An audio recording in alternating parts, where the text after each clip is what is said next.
But I think the development of full artificial intelligence would spell the end of the human race. It's a flying object and we don't know what it is. I would hope somebody's checking it out. With a rocket or whatever, but incredibly fast, opposite direction. It was too fast to be an airplane. I'm glad the Pentagon is looking at this, because if it poses a threat, I want them on top of it. Well, the craft generates its own gravitational field. You said there's lights in the sky? The internet has become the command center for criminals and terrorists.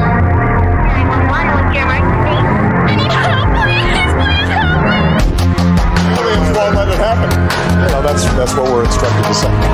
Roswell, Area 51. Alien kept deep under the ground.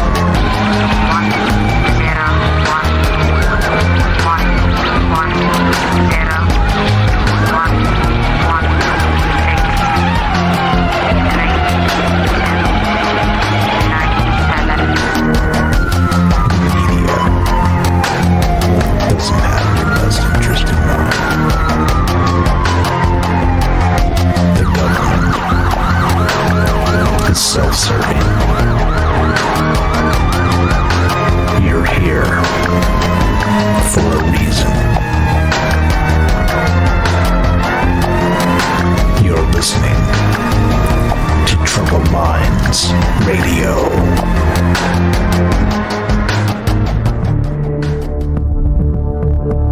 Broadcasting live from a secret bunker just off the extraterrestrial highway. Somewhere in the desert sands outside of Las Vegas. From somewhere in space-time, loosely labeled Generation X on planet Earth.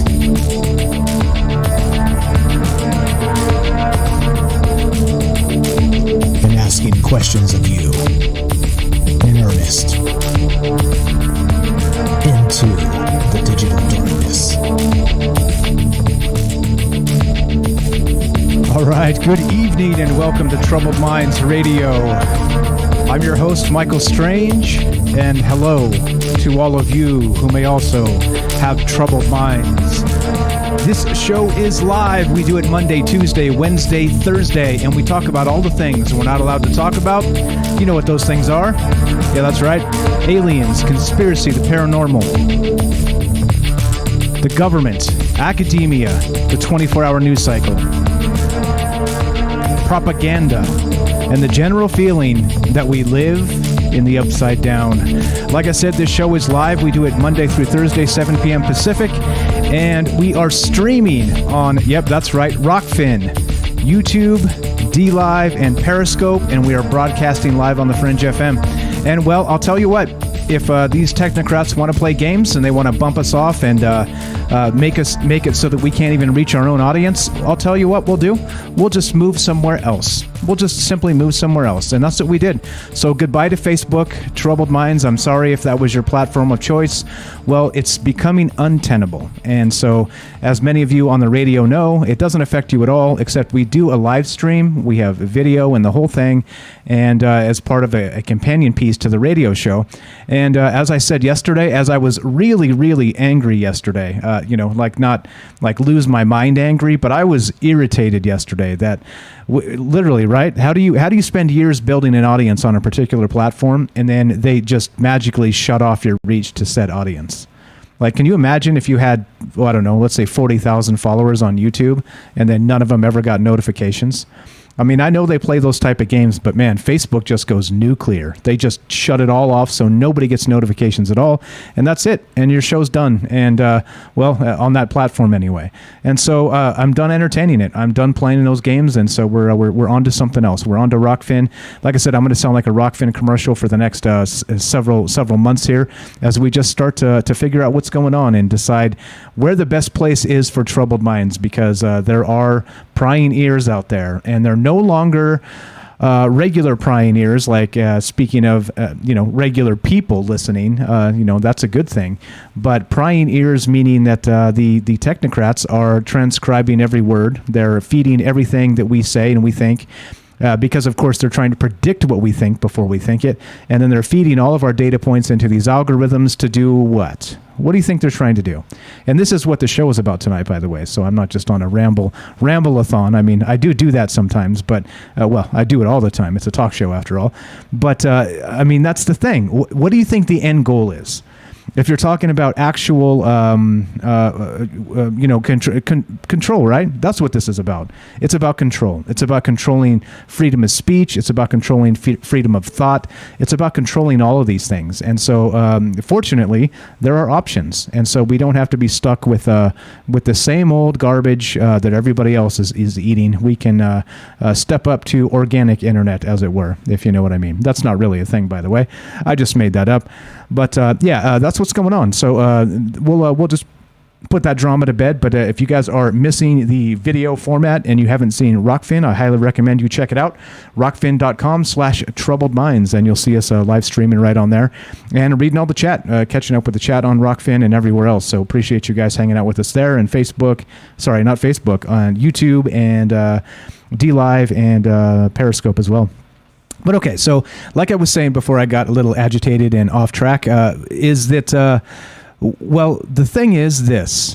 We are live, like I said, and so this conversation begins at approximately 7:06 p.m., Monday through Friday. And it's a two-way thing. So I hope to bring you something that's, like I said, the idea here is to tell a story in a way using the news cycle and using just the things that they do, right? The things that they sort of force us into.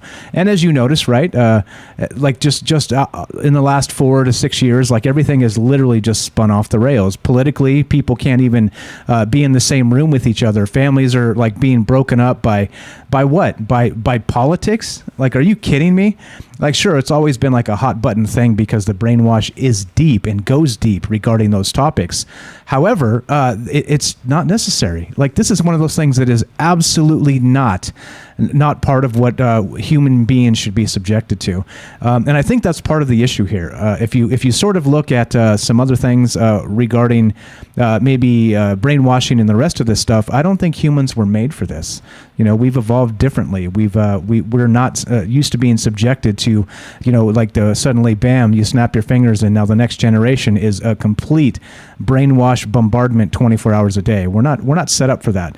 But anyway, so starting the conversation is my job. And so your job, if you're out there listening, is to be part of this conversation. And the thing we do is this. We have a phone number. We have a Discord, a couple Discords actually, and that's what we're doing tonight. So if you want to be part of the show, 702-957-1037. That's 702-957-1037. And you can click the Discord link and join us there at troubledminds.org. That's the official website.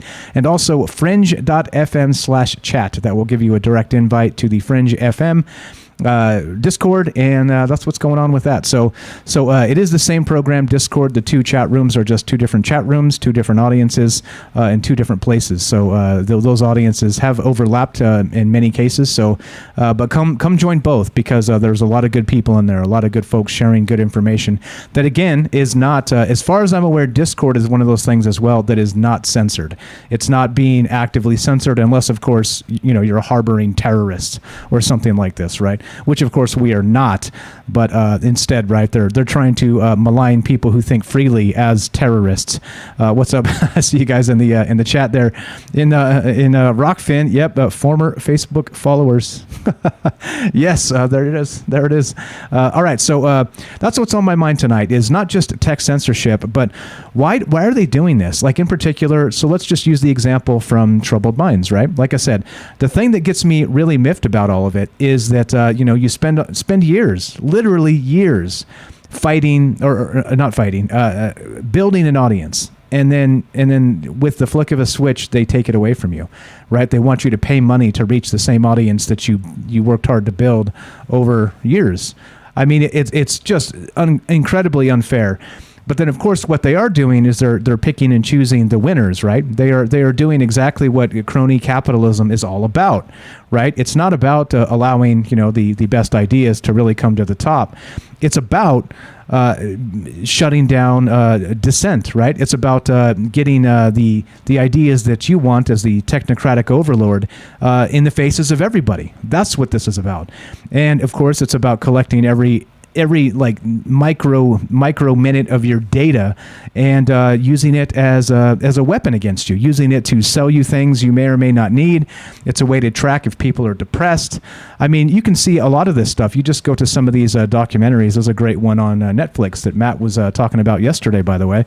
And they talk. It's called the Social Dilemma. If anybody's seen that, and it's just you see how these algorithms. Now I've seen that. I've seen it on Netflix. If you guys have seen that, I recommend you check it out. But also do know that some of that information in that documentary itself was misrepresented because, well, that's what they do, right? You have to misrepresent things to make a point on TV, and that's what TV is. The entire medium is misrepresentation to make points, right? Or you could say brainwashing, all right? And that's really what it is. So it's unfortunate, but here we are anyway. We're gonna survive. We're gonna keep on trucking. We're gonna get around this. But okay, so. As I was looking through the news today, we haven't done a surveillance show in quite some time. And, just because we don't talk about it doesn't mean it's not happening. I think that's quite obvious. But there are some things happening that's a little bit strange, right? We've all heard of something called the Internet of Things, right? IoT, you guys have probably heard this, the IoT devices, Internet of Things. Well, there's something else, by the way. There's actually a step greater than Internet of Things, and we'll get to that in a little bit here.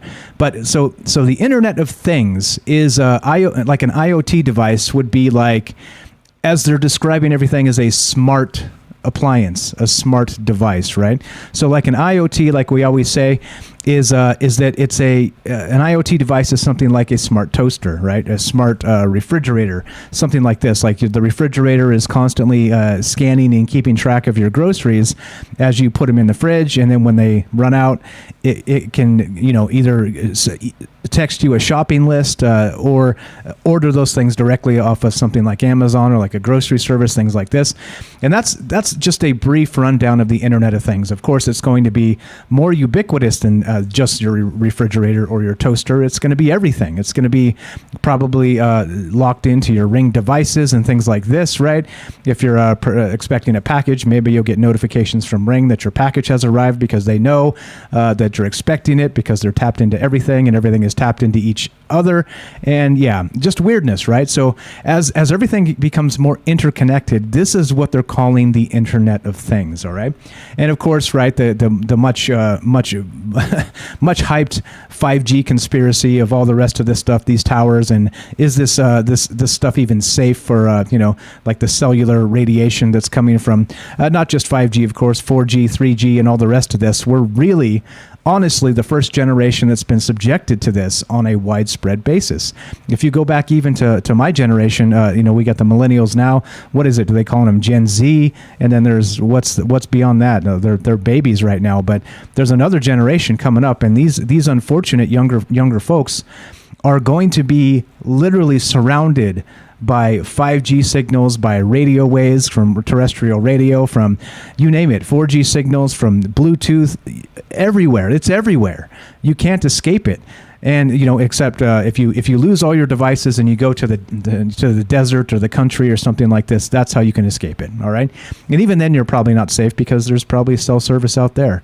So okay, now the weird part here is, like I said, we all know what the Internet of Things is. All right.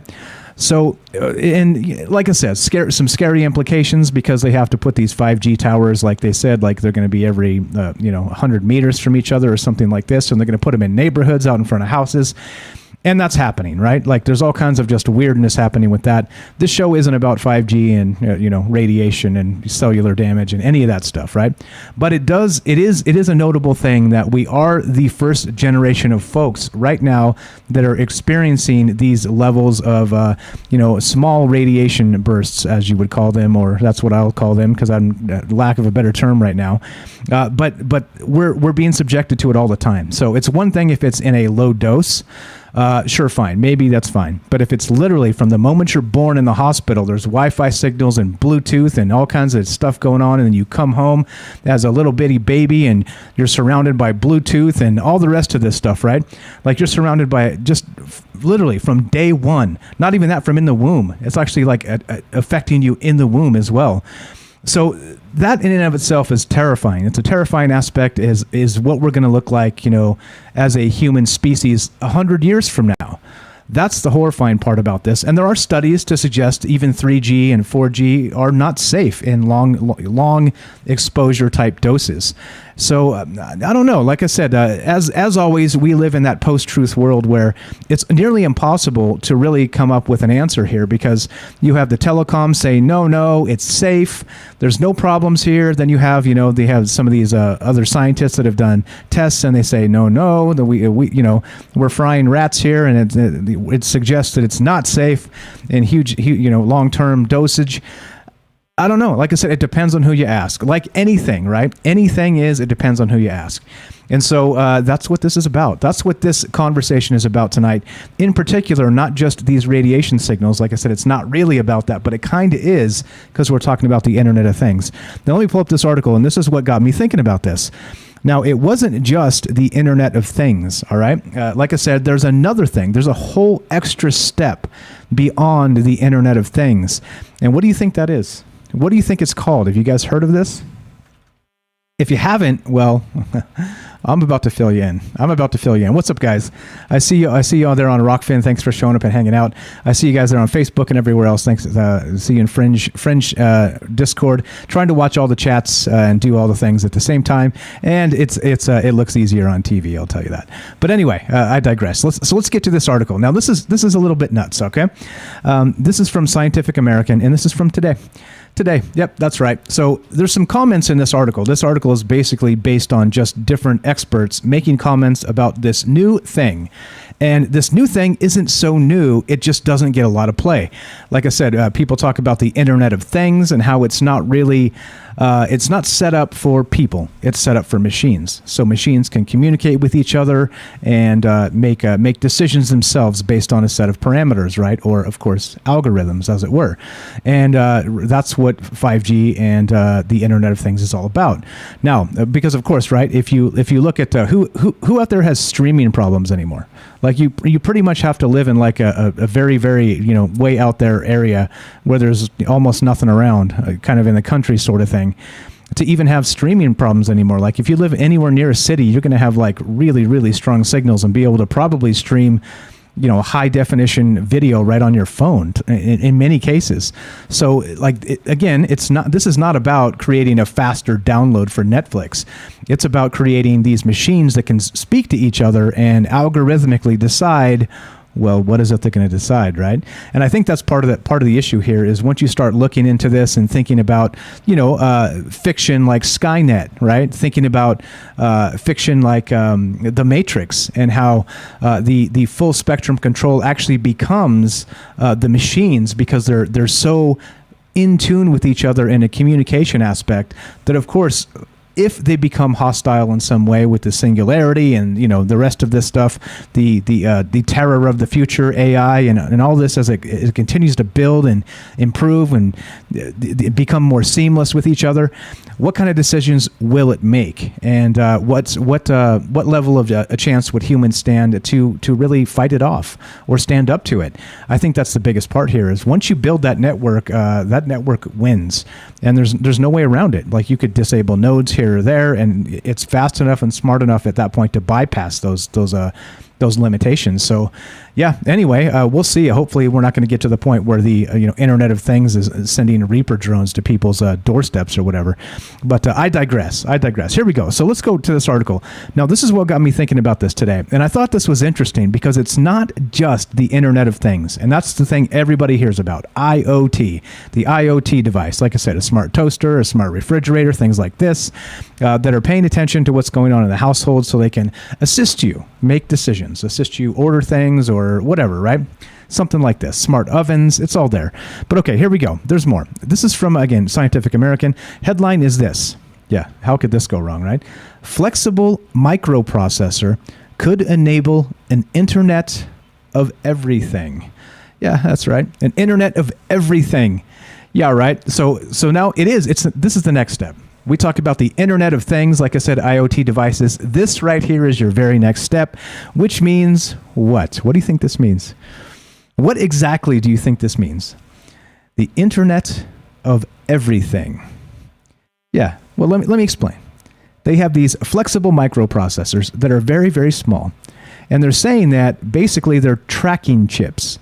And they're talking about using them on not just smart devices like IoT devices like we've been discussing, like your smart fridge or whatever. Instead, they're putting them on inanimate objects. Well, like maybe a box of cereal. You see what's happening? Maybe a gallon of milk. And the reason why they would do that is if you put these devices, these flexible microprocessors on, say, a gallon of milk, it could determine in real time the expiration date of that milk. All right? Because it knows the handling procedure, because it's tracking all that data, it's keeping in tune with right how long it's spent out of the cooler, something like this, how long in transit, all the things, right? So it's literally collecting data constantly, and then it's updating expiration dates on this gallon of milk. All right. Same thing with a box of cereal or anything else, right? We're talking about putting these tracking flexible microprocessors on inanimate objects to do what? To do what? What do you think it is? What do you think the advantage here is? Well, of course, the advantage is they can track supply chains. They can track when things need to be ordered specifically, right? They can track, like I said, expiration dates. And this is fine, right? There's no problem here. So not only are your smart devices always listening, you got all the 5G stuff spinning out of control. We got Wi-Fi everywhere. Who knows what's going on with that? We probably won't know for another 100 years. Very much like they used to say, oh yeah, smoking's fine for you, right? You have a headache? Have a cigarette. It'll fix it right up. Well, 100 years later, see how that worked out. And this is the type of stuff we're dealing with, right? And if we don't ask these questions ourselves and sort of look into this stuff ourselves, well, this is the issue, right? This is the problems we have. And so this is what got me thinking. So not only do we have, like I said, the Internet of Things, we have the Internet of everything. And what that means is now not just smart devices, but inanimate objects to track supply chains and to stay ahead of the curve. More data is good data, except, of course, for us, me and you, because we can't access that data, can we? As much data is flowing on platforms like Facebook and everywhere else, I don't need to name them, you know who they are, but as much data is flowing, it is interesting that private people like us, private citizens, just regular old people, do not have access to those databases. And so in many cases, we don't even know what data is tracked on ourselves. That's cool, right? That seems super cool. Yeah, I don't think so. I think there's a big problem here, and we'll get into this article in a little bit. Again, flexible microprocessor could enable an Internet of everything. And if an Internet of Things wasn't terrifying you enough with all the 5G integration and your toaster eyeballing you in the morning to make sure you grab your toast on time, well, check this out. Now it's going to be your loaf of bread. Yeah, that's right. Because they want to make sure it's got an accurate expiration date for your maximum convenience. Yes, the world we live in. Everything is based on security and convenience, is it not? And here we are, unfortunately, in that world, trying to really consider if indeed we need that level of access, that level of security, and that level of constant accommodation. You tell me. As I said, is this what's known as, well, I'm going to call it this, maybe we'll make t-shirts, is this the tech checkmate? Is this the point where everything is now watching you? You don't even need cameras anymore. You've got digital sensors on your groceries. Oh boy. What do you guys think about this? I'm hoping you're having a good time. I am. We're going to talk about this and how there may be larger implications, not just the obvious. What's really going on here? Do you want to be part of the show tonight? This is Troubled Minds. I'm Michael Strange. 702-957-1037. That's 702-957-1037. Don't go anywhere. More after the break.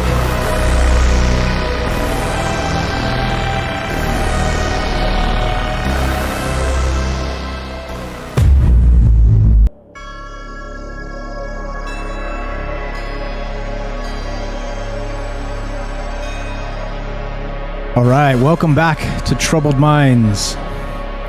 I'm your host, Michael Strange, and we are streaming on Rockfin, YouTube, DLive, and Periscope. That sounds good, doesn't it? And we are broadcasting live on the Fringe FM. We're taking your phone calls tonight. If you want to be part of the show, 702-957-1037. That's 702-957-1037. And we are talking about a technological checkmate. And the bizarre part is, like I said, we've definitely run into a part of the world, time-wise, where privacy is a thing of the past. Like Robert said in the chat on the break there, that you will own nothing and you will be happy about it. And this is the Great Reset, is it not? This is interesting how we have this COVID stuff going on, and there's variant XYZ, and right, there's more variants than you can shake a stick at now, which was again predicted by who? Right? Who predicted these things? Who was talking about this stuff in January of 2020? That's right, we were. We knew. You know why? Because all it takes is a little common sense and a little bit of looking at history to really derive what's happening here. It's easy. We knew clearly every single year there's a flu season, did we not? Every year. So every year there's a new flu vaccine, the shot, as it were, and they take this flu vaccine, and guess what? It's only like partially effective. In some cases, it's only like 40% effective. And this is year after year after year after year. The common flu hasn't gone away, has it? No, of course not. So if we couldn't defeat that, what makes you think we could defeat this? What makes you think any amount of anything would stop variant XYZ and beyond? Of course not. I completely digress here. The point being is that all you have to do is pay attention to what's going on around you and think about the things we already know about the past. And it's sometimes it's a little easier, right? Sometimes it's not so easy because you don't know what kind of dirty stuff what dirty games they're playing behind the scenes. But right, I mean, that was an easy one. Like oh, no kidding, 2 weeks to flatten the curve, right? No, no, right? That was easy. Like, come on, into the 3rd and the 4th and the 6th and the 10th and the 12th week, and now we're a year and a half later. And I think they just said today that what's her name? Kate Brown in Oregon has now mandated masks outside in the entire state. What the hell is going on? Anyway, I digress. This show isn't about COVID at all. It's about seeing the future. It's about paying attention to our present, knowing the past, so you can accurately get a gauge of where they're headed, where we are headed.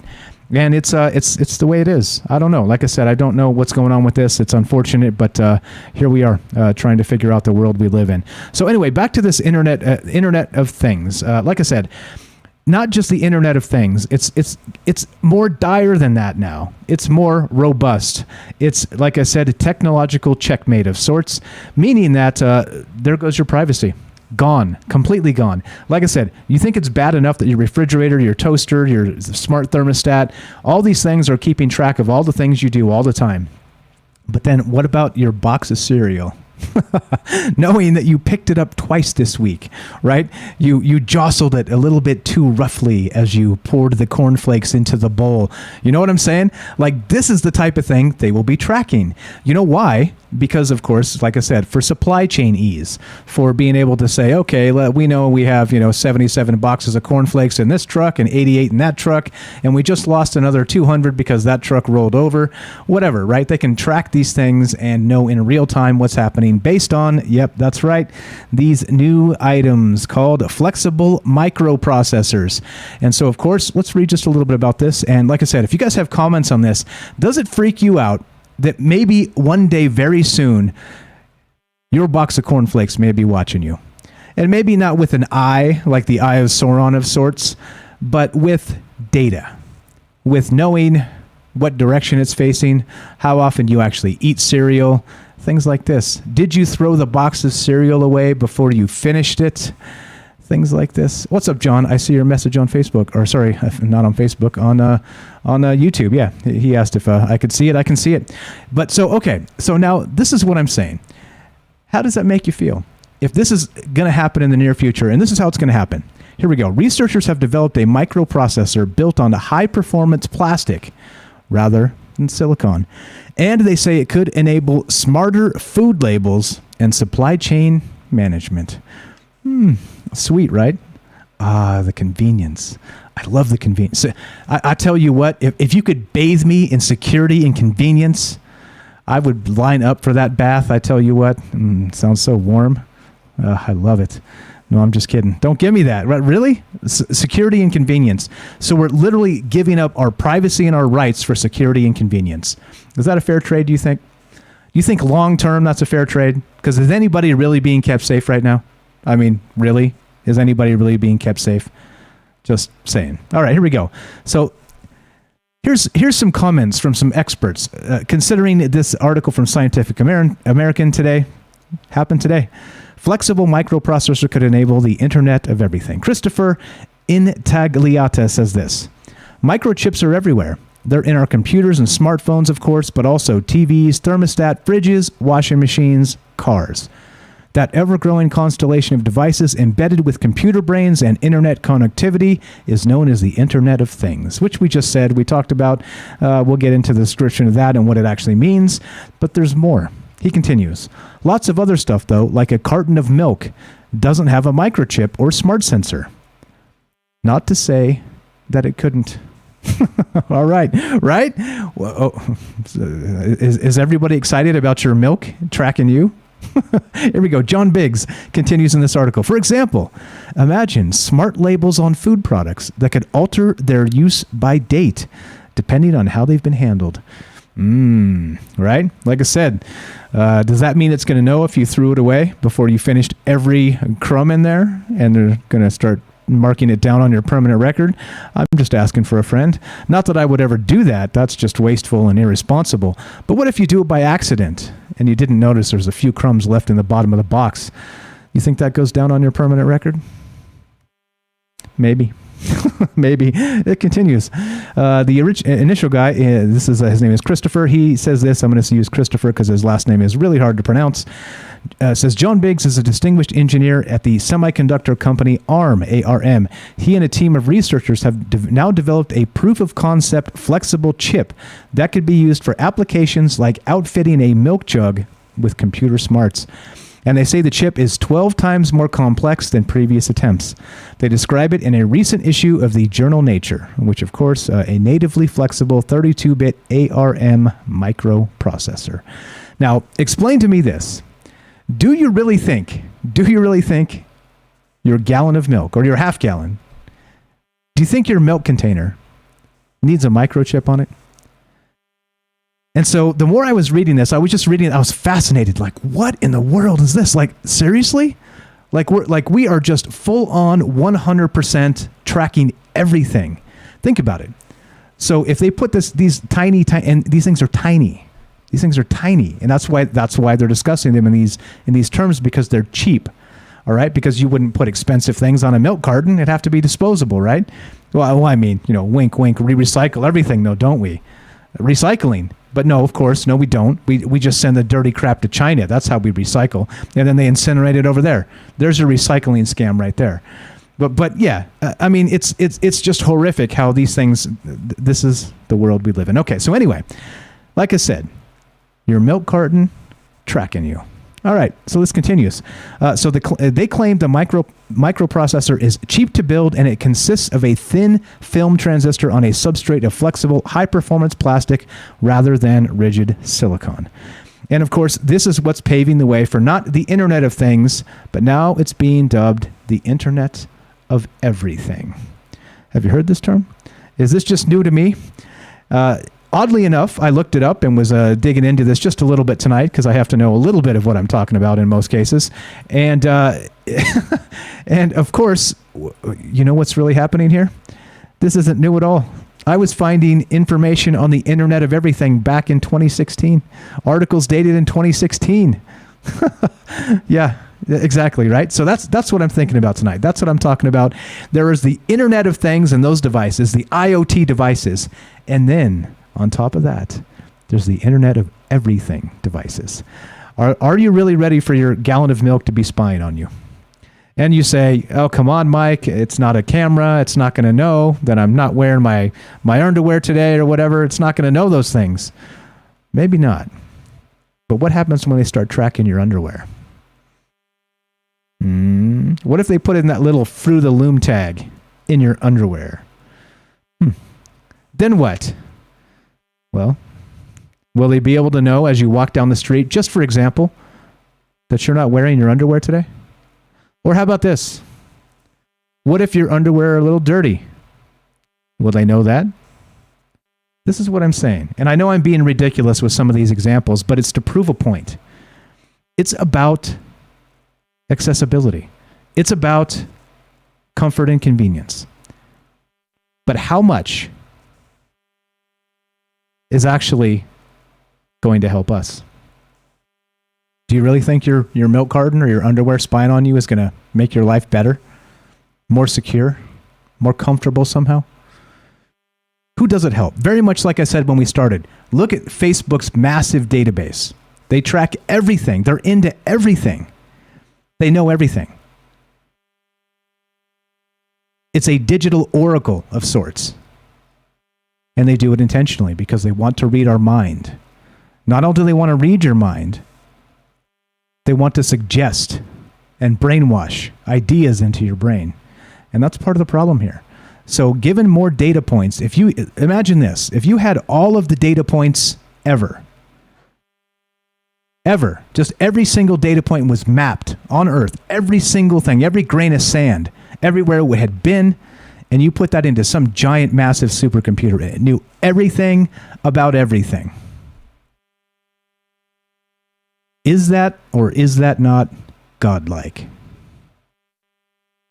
Who else would know all the things about all the things? And this is what really got my mind going on this tonight, because it is not just a technological checkmate, in my opinion.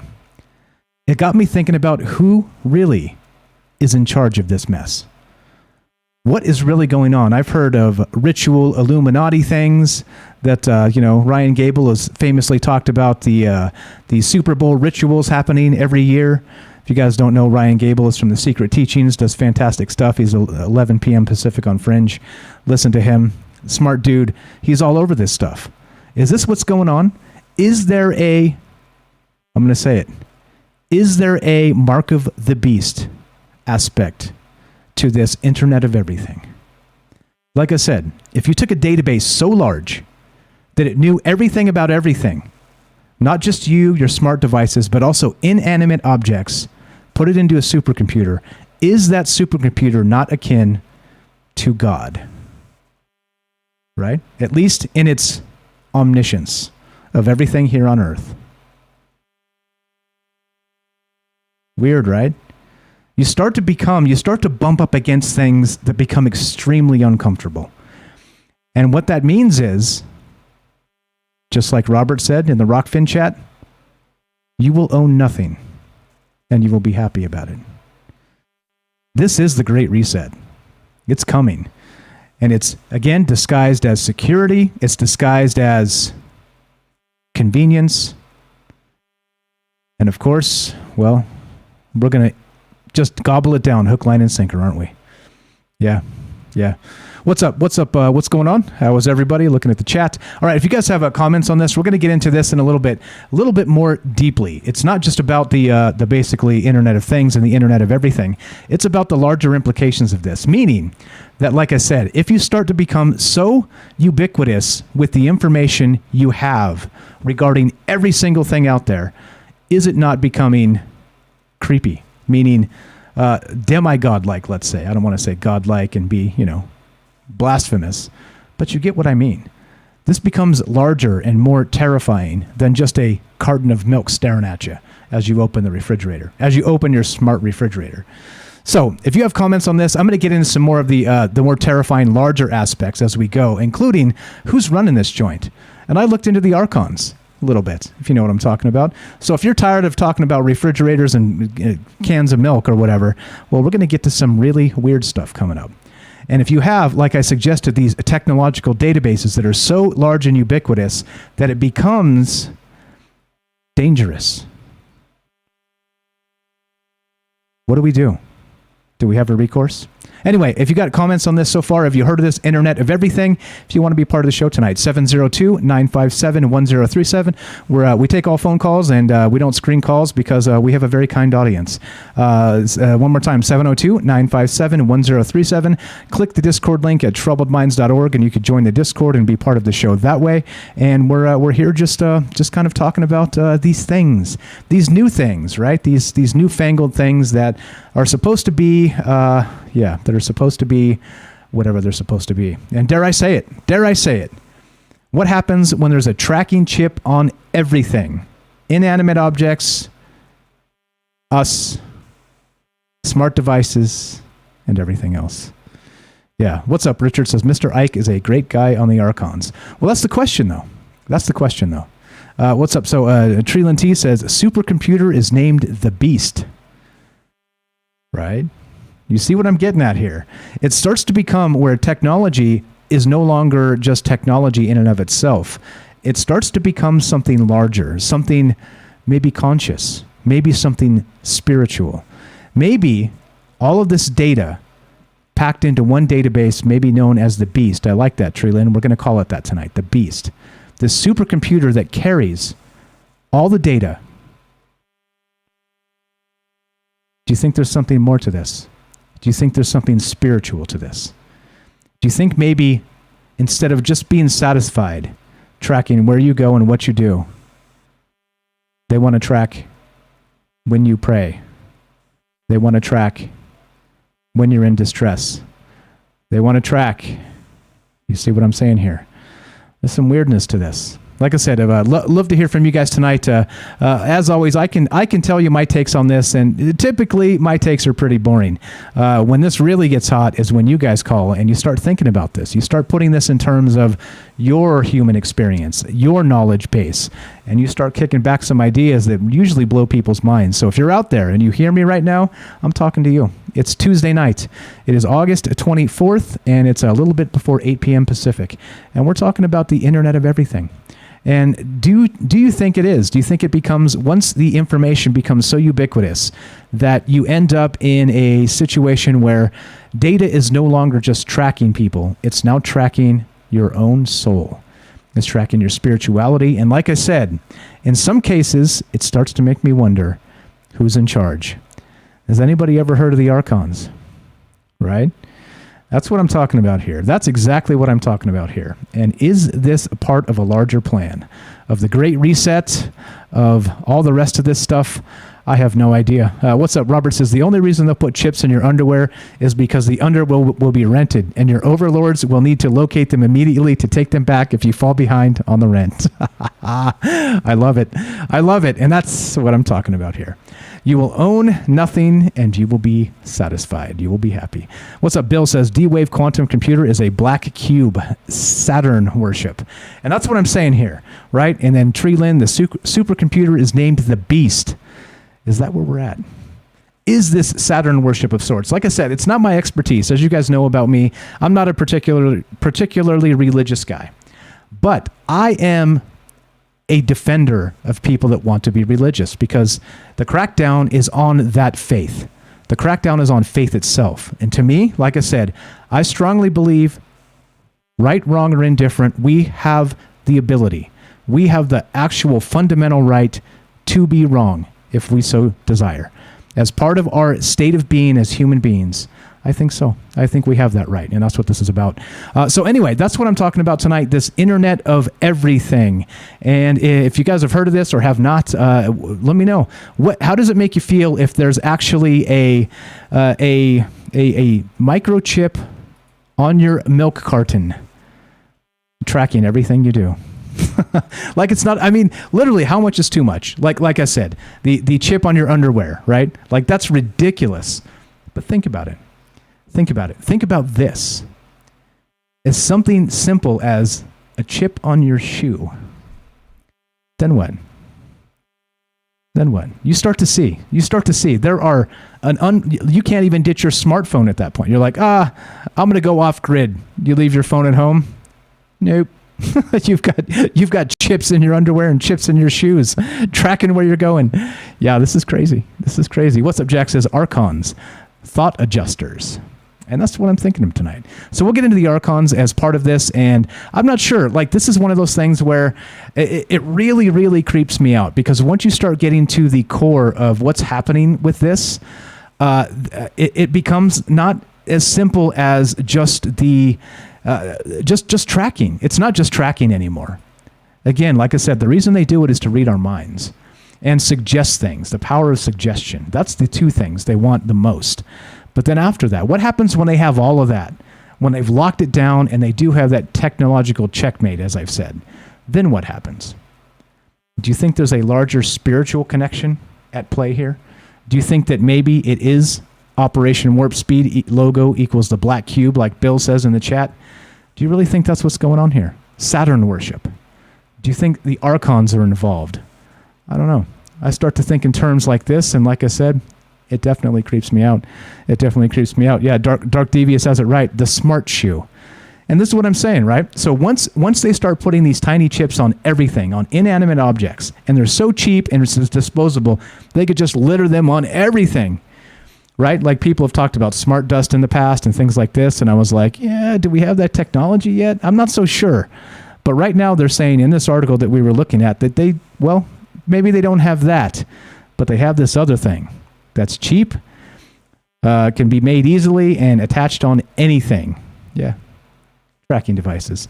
Your smart shoe. Your smart underwear. Your smart carton of milk. Yeah, this is, like I said, it gets terrifying. That's what's on my mind tonight. Like I said, love to hear what you guys think about this as we go. And thank you, Robert, for the tip on Rockfin. I appreciate that very much. You don't have to empty the bank account. Robert has been very enthusiastic about tipping and being excited and getting us on Rockfin. So thank you so much. I appreciate it. Please don't feel obligated all the time. He's been excited. He's been excited about the Rockfin experience, and so am I. So I appreciate that a lot. I just want to say, please don't feel obligated. Okay, let's keep rolling. Now, this is the thing. This is what I'm talking about. How much of this do you think really stops being more of a physical thing, a physical tracer, and starts becoming a spiritual tracer, a way to track our soul and our spirituality? And that's really what's on my mind tonight. It took us a little while to get there, but I think it's important to kind of go through exactly what all this stuff is and what it means. And are there larger implications with, the Mark of the Beast, with things like the Archons, with a Saturn worship, like Bill said in the chat? I don't know. I think this stuff it kind of creeps me out. The more you think of it, the more you start to consider it. And what happens? What happens when you do already achieve full spectrum control of everything physical in this world? What is next?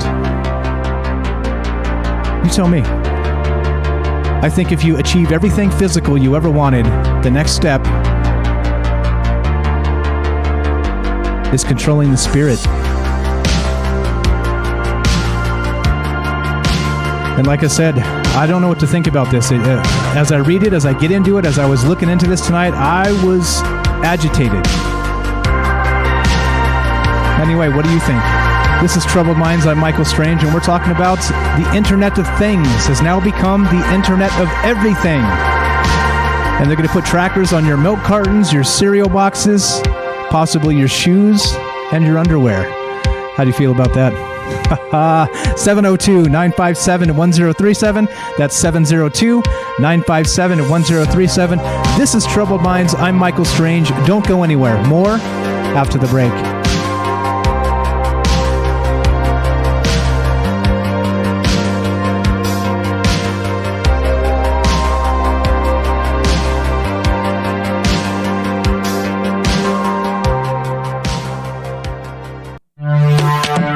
We are talking about the alien abduction phenomenon. Aliens. The aliens are looking through your eyes and they're accessing your optic nerve. I'm doing fantastic. And through that optic nerve, they're transferring to your brain. People random images as they traverse neurons in the brain. All right, so maybe, and they also feel them planting. Broadcasting live from a secret bunker just off the extraterrestrial highway.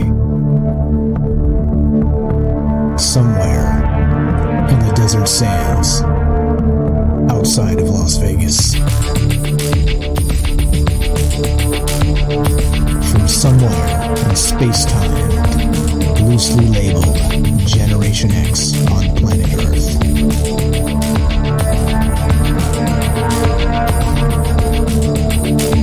And asking questions of you in earnest into the digital darkness. Yo ho, yo ho. Welcome to Troubled Minds Radio. I'm your host, Michael Strange, and hello to all of you who may also have troubled minds. This show is live. We do it Monday, Tuesday, Wednesday, Thursday at 7 p.m. Pacific, and we do that to take your phone calls. If you want to be part of the show tonight, the number to call is 702-957-1037. That's 702-957-1037. You can also reach us by clicking the Discord link at troubledminds.org. That's the official website, and we'll put you on the show. Just jump in the caller queue, and we're watching the Discord, watching the phone lines, and all of that, as, of course, we talk about all the things we're not allowed to talk about, which is becoming less of an issue now that we've dumped Facebook. Yeah, we're on Rockfin instead, and we are streaming on Rockfin, YouTube, DLive, and Periscope, and we're broadcasting live on the Fringe FM, talking about, yeah, that's right, aliens, conspiracy, the paranormal, the government, academia, the 24-hour news cycle, propaganda, and the general feeling that we live in the upside down. All right, here we go. We've got a phone call. So, like I said, we're taking your calls tonight, and we're discussing this. This right here. Not the Internet of Things, the Internet of Everything. A flexible microprocessor could enable this Internet of Everything, meaning they have disposable chips they could put on cartons of milk, tennis shoes, or even your underwear. Yep, that's right. And of course, like we say, tracking smart devices is one thing, tracking your smartphone's another thing, and well, what happens when they start tracking your shoes or your milk carton and things like this? Is it somebody going to get speeding tickets for not recycling sort of situation? If your milk carton ends up in the wrong bin type of thing? I have no idea. But anyway, just some ideas out there. What happens if they track your underwear? Right? Like I was saying earlier. Seems ridiculous, but if they can put it on a carton of milk, surely they could put it in your Fruit of the Loom tag, right? Yeah, anyway, let's go to Dark Devious. What's up, my friend? Dark Devious from Discord. How are you tonight? Welcome to the show. Hey, Mike Strange. How's everything? I'm good, man. I'm good. What's on your mind tonight, my man? We are definitely living in scary but exciting times, ain't we? Seems like. Seems like. Back in 2018, me and the wife, we went to Disney World in Florida, and we had ordered these the sodas, right? Like it was like a large cup. And the guy had told us, like, hey, you could just take it. You could take it anywhere. There's like a refill station, and it tells you how many refills you have. So this technology is kind of like been slowly like being introduced, but now it's like they're becoming more aggressive with it now. And And what's happening is it's kind of like they're it's like you're saying, like they're completely tracking everything. But let's just take it a little further, right? Can you imagine if you was to go visit your doctor, and then your doctor says, "Hey, your sugar level is a little high, and I'm gonna have to report it to, I don't know what the system will end up being at the end, but we're gonna have to report it to the system that your sugar level is a little high, and we're gonna have to sanction you, right? Like, so now when you go to in the near future, now you go to the store, and now it knows how much sugar intake you're allowed to have, or something like that. Can you imagine something like that? Yeah, where if you bring up too many cookies to the cash register as a diabetic, like an alarm goes off, like you're shoplifting. Yeah, exactly. and that's what's coming. And people need to understand that their privacy is it's done. This is complete. It's like you said, checkmate. Once this whole thing goes through and everything comes together, right? Because like you said, there's the internet of everything, but then it's also the internet of value, which is the banking system and everything else. All of this is going to come back. All of it's going to come back together, but it's going to end up coming back together into blockchains, and we are going to be micromanaged at the end of everything. And this whole thing with the jab and everything else, that's just how can I put it? Those are like the other pieces of the puzzles, because at the end, you as an individual is going to be an item and placed on a blockchain, is what I believe is what's going to end up happening here in the future. And then these things are exciting but scary. And our politicians, what they're doing, they're starting to lay their foundation down for these things coming into the future. Like they're trying to pass bills so that the car could track your face, like it'll know if you had any alcohol, if you're sleeping behind the wheel, if you're angry, and it'll end up reporting. I'm assuming it's all going to go into a social credit. So exactly. So these are things that's coming down. There you go. And there is the technological checkmate. And you said it. It's a social credit score is what this ends up being. Just like I said, are you doing all the right things just like China? So even if we don't implement it like China is right now, it does not matter, because you put all the parameters into place, and the more robust that system becomes, all you have to do is click the switch when that social credit is passed by Congress, because everything will already be ready to go. They're laying it out now. It's coming. That's creepy. So you said in Disney World, they had a chip on your cup that tracked how many refills you got and tracked where you took that cup? I looked under the cup and everything. I couldn't. I'm assuming it was like within the plastic, but yeah, it was. The machine knew how many refills I had left and everything. So these things have been kind of like slowly being presented to us.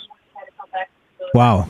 And I think the wife said they even had it had like a timer on it. So kind of the machine knew how much you consumed. So you had to wait a little bit before you could go back and get another refill. But but these things are they're becoming more aggressive with it. And a lot of it's going to end up coming back to crypto. Crypto is going to be a major part of it too. Yeah, so I know you're into crypto big time. So explain this. Now there's some, and again, we're not experts here. We're not financial advisors. We're not doctors. None of this. All right, we're just knuckleheads on the internet with microphones. But check this out. I'm gonna ask you this: with NFTs becoming a thing, right, where they're like digital art of sorts, right? You mint an NFT, and people are buying it and they're bidding these things up, and it's becoming out of control. It's almost like modern art but digital style. With that said, if they put people themselves on the blockchain based on all of this data, how the hell does that work? Do you have any idea what this may look like in the future? Oh man.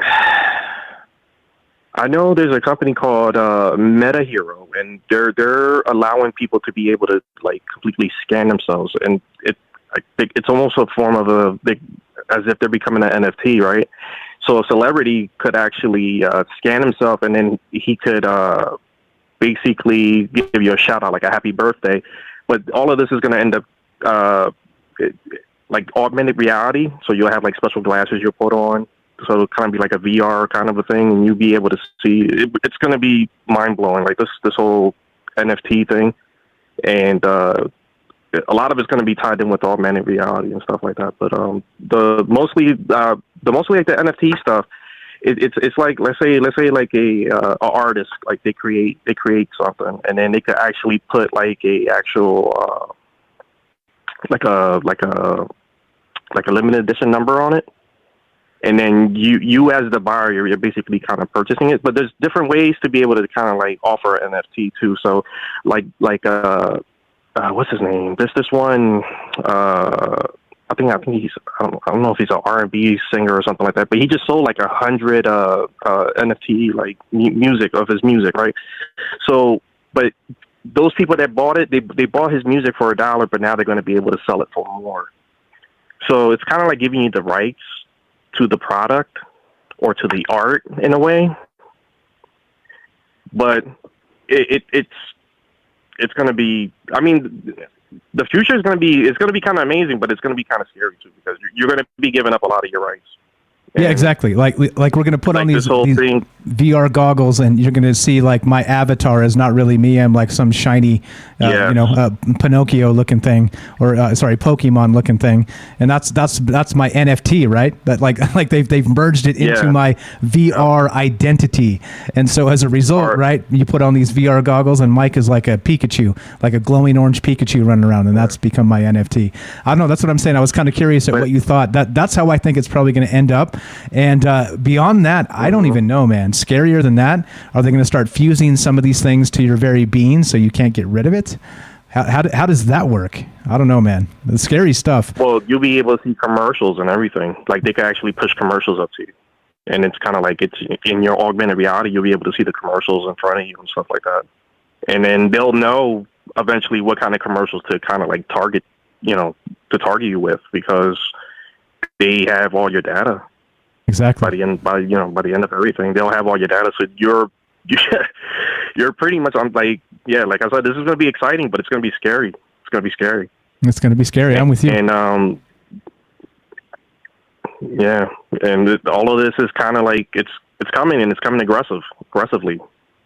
And get ready for your social credit score, guys. Get ready. Sorry, go ahead, man. Go ahead. Yeah. I don't think it was meant to be this early, but they took advantage of the situation that the world's in right now.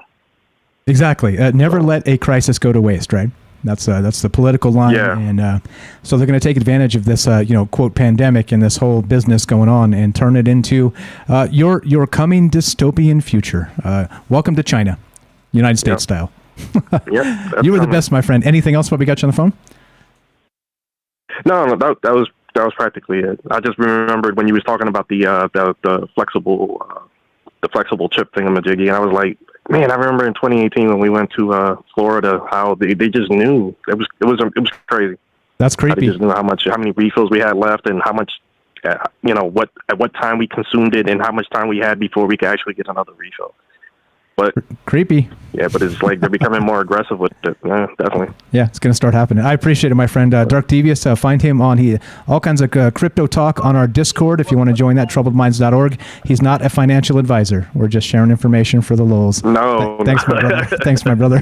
Have a great night. A couple people on there. So. Yeah. Thank you so much for the call. We'll talk to you soon, my friend. Take care. Thanks, man. You too. There you go. Simple as that, guys. If you want to be part of the show, good stuff. He doesn't call in often, but when he does, bang, bang, good stuff. Is this where we're headed? Are they going to put people on the blockchain? Yeah, maybe.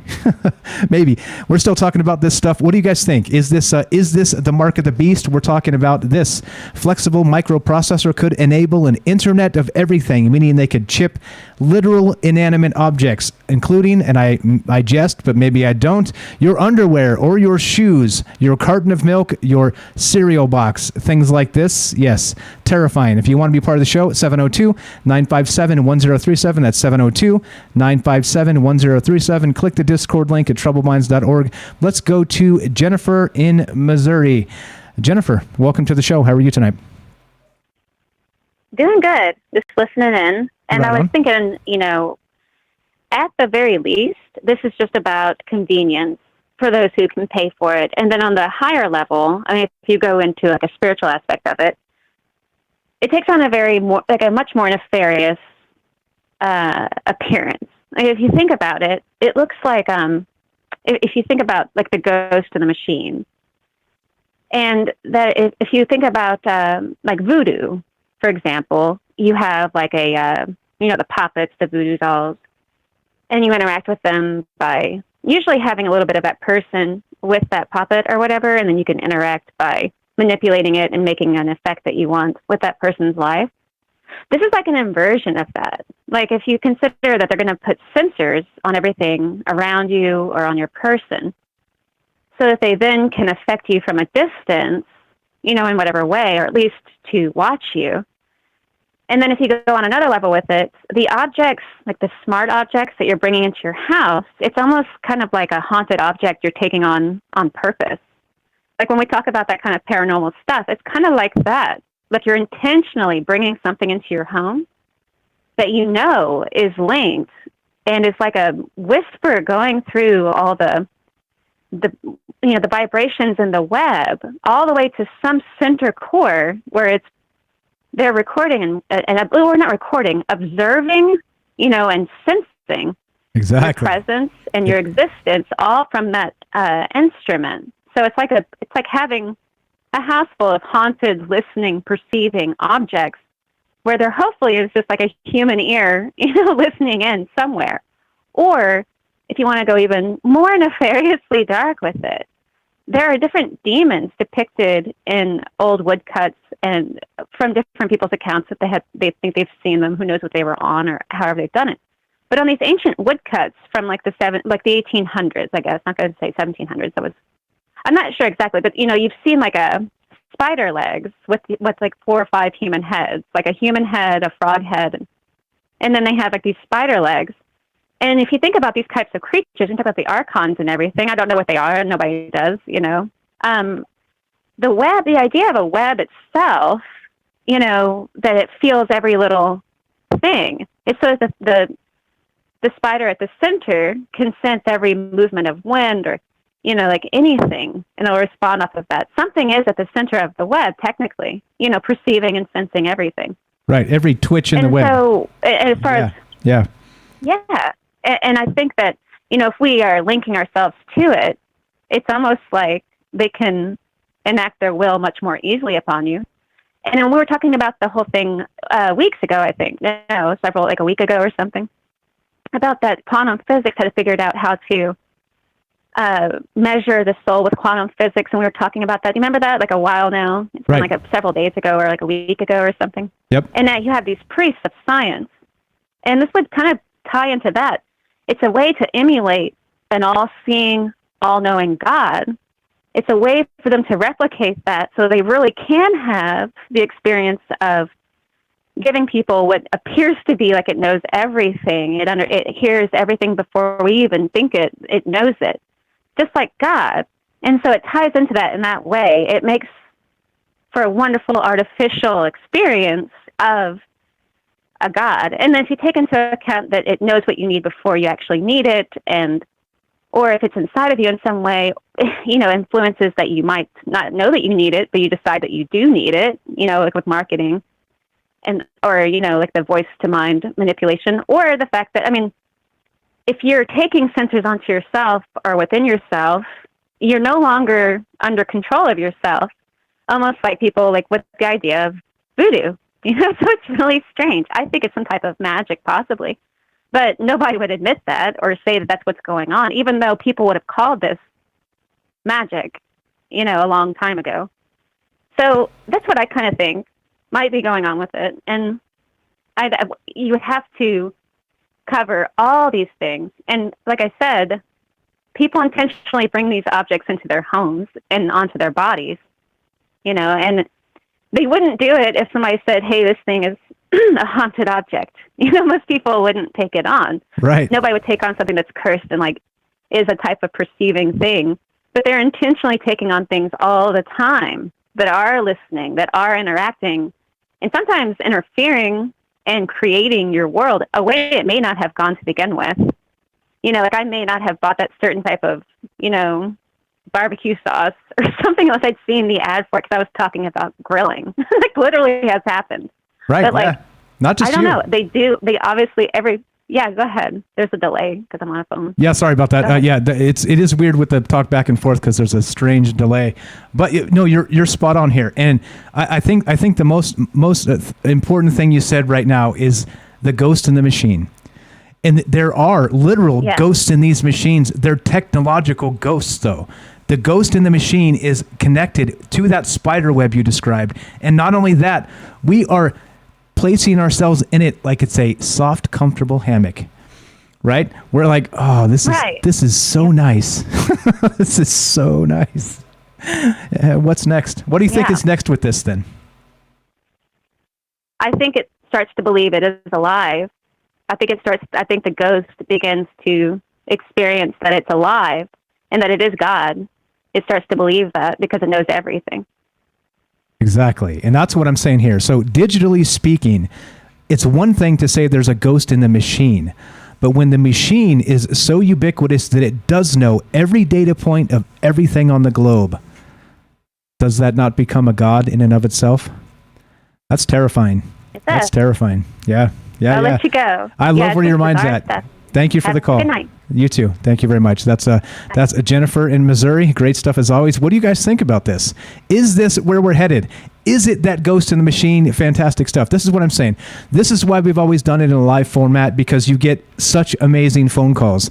This is the type of stuff we're talking about. If it is a giant machine so ubiquitous in knowledge and thought that it knows everything about you before you know it. It can suggest things to you. You're hungry, you're thirsty, you're tired, you're this, you're that. You want to go read this book or that book. All the suggestion exists because all the data points are stuck in one machine and they're controlling that spider web you've laid comfortably in. You see what's going on here. Fantastic stuff from Jennifer. Always great calls.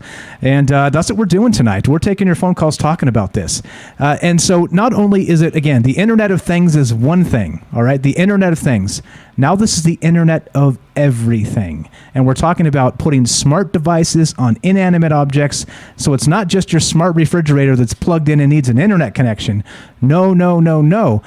They're able to use these small sensors and place them on your milk carton, your cereal box, your tennis shoes, and I jest, but I'm probably not even kidding, eventually in the tag in your underwear. So that means they know every detail about you. And this is what I mean. This becomes frightening. This becomes not technology. This becomes a spiritual takeover of all humanity. And that's what's got my mind a little bit buzzing tonight, considering all this weird stuff. If you guys want to be part of the show, we're talking about all this weirdness.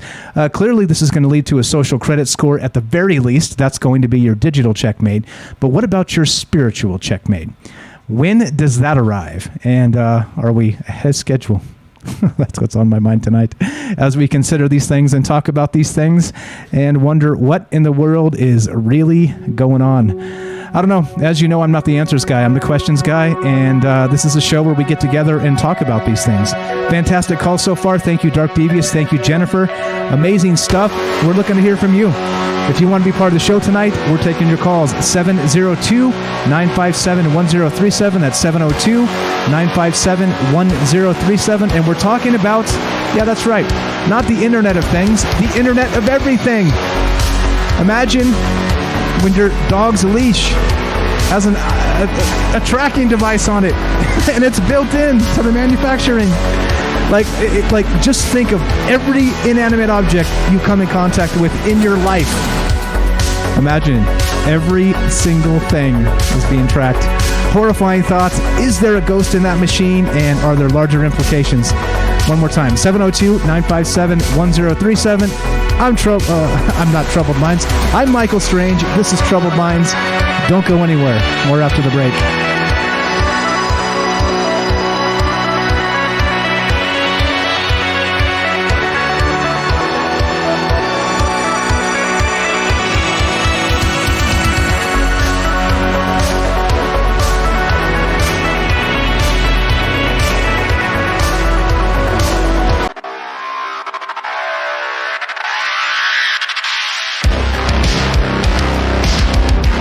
All right, welcome back to Troubled Minds. I'm your host, Michael Strange, and we are streaming live on Rockfin, YouTube, Periscope, and DLive. And we are broadcasting live on the Fringe FM.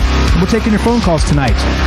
We are talking about, yeah, that's right, not the Internet of Things. That's step one. There's a new gangster in town, and the name is the Internet of Everything. The Internet of Everything. Not the Internet of Things, the Internet of Everything. Now, here's the crazy part about this. It is not just about smart devices, your toaster, your refrigerator, things that plug in and you could build little microprocessors in. We're talking about chipping inanimate objects and tracking every single thing that's worth tracking. You understand what's going on here? The Internet of Things becomes the Internet of Everything, and there are larger implications all over this, including, of course, setting us up for what I'm calling the technological checkmate, where we have what? We have the social credit score being paved right in front of us. All of this stuff is happening right now. Like Dark Devious called and said just a little while ago, he had a cup in Disney World in 2018, and it was tracking his refills through some sort of a chip, whether it was a surveillance situation and people on cameras. I really doubt that. It had to be algorithmic. He said if you went to refill it too soon, it already knew you had just got a refill and you couldn't, right? Like, this is exactly the thing that's going on. And not only that, imagine once they start putting it on everything, not just your devices, not your iPad and your toaster and your smart thermostat and things like this. No, not actual smart devices, dumb devices. Your shoes, your underwear, every bit of your clothing, right? Because, of course, if it's a tiny tag and it tracks every little thing, right? All they have to do is put it in the tag itself, sew it into the hem in the arm, right? Whatever. You could hide these things. And, of course, they're cheap and they're disposable. And, well, data is power. And that's what we're talking about tonight. And this is weird, right? So it becomes this larger thing. And like I was describing, and like Jennifer said when she called, once you get literally the maximum amount of data from the world over that humans interact with, what happens? You put all that into this massive machine, like Bill said earlier. I can't remember who said it earlier. Somebody said, and the name of this machine is the Beast. I think Tree Lynn said it in the chat there. This machine is named the Beast. All right. Now, now much has been said about the vaccine and right, all these other things about the chip they're going to inject into us. And I'm not saying it's the same thing. I'm saying they're two different things. I don't think there's a chip in the vaccine. Okay, just to be clear, I want everybody to be clear on what I'm saying here. Two different things. And they've described both of these things as possibly the mark of the beast. However, what if the mark of the beast itself and the last bastion of your own spirituality is not anything they put inside your body? It's where they sprinkle all of these Internet of Everything devices in your clothing, right? In your car tires. Literally, think of every single thing that you interact on a daily basis. In your wallet, in your purse, right? On your keys. What's going on with this? Not only, again, think of it. Not only do they know exactly where you're at, what you're consuming, how much of it, when, are you a late night snacker, things like this, right? Literally on and on and on. And they'll know if you're sick before you know you're sick because your habits change. And you may not notice, but you know what notices instantly? That's right. The algorithmic monster. That thing. Whatever that beast is, that thing notices immediately. Like I was describing on the commercial break here, there was an incident not too long ago with Target. They track everything through the red card, right? You guys know this? If you don't know this, it's the thing. And not just them. So here's what happened. A 16-year-old female became pregnant. Okay? She didn't know it. Her parents didn't know it. But her purchasing habits changed because she started to feel different. She started to need other things. All right? And so what happens? The algorithm from Target predicted that she was pregnant based on her shopping patterns. And she didn't even know it yet. And of course, this blew up because Target started mailing coupons for maternity stuff to the 16-year-old. And the parents lost their minds. Well, guess what? 3 weeks later, she's pregnant. Target knew. The algorithms knew. This is what I'm saying. It's not as simple as just simply, well, they can't read our minds. Well, I don't know about that. What happens if they, like I said, they know your every impulse? And maybe those impulses have been suggested. That power of suggestion. That's what we're talking about.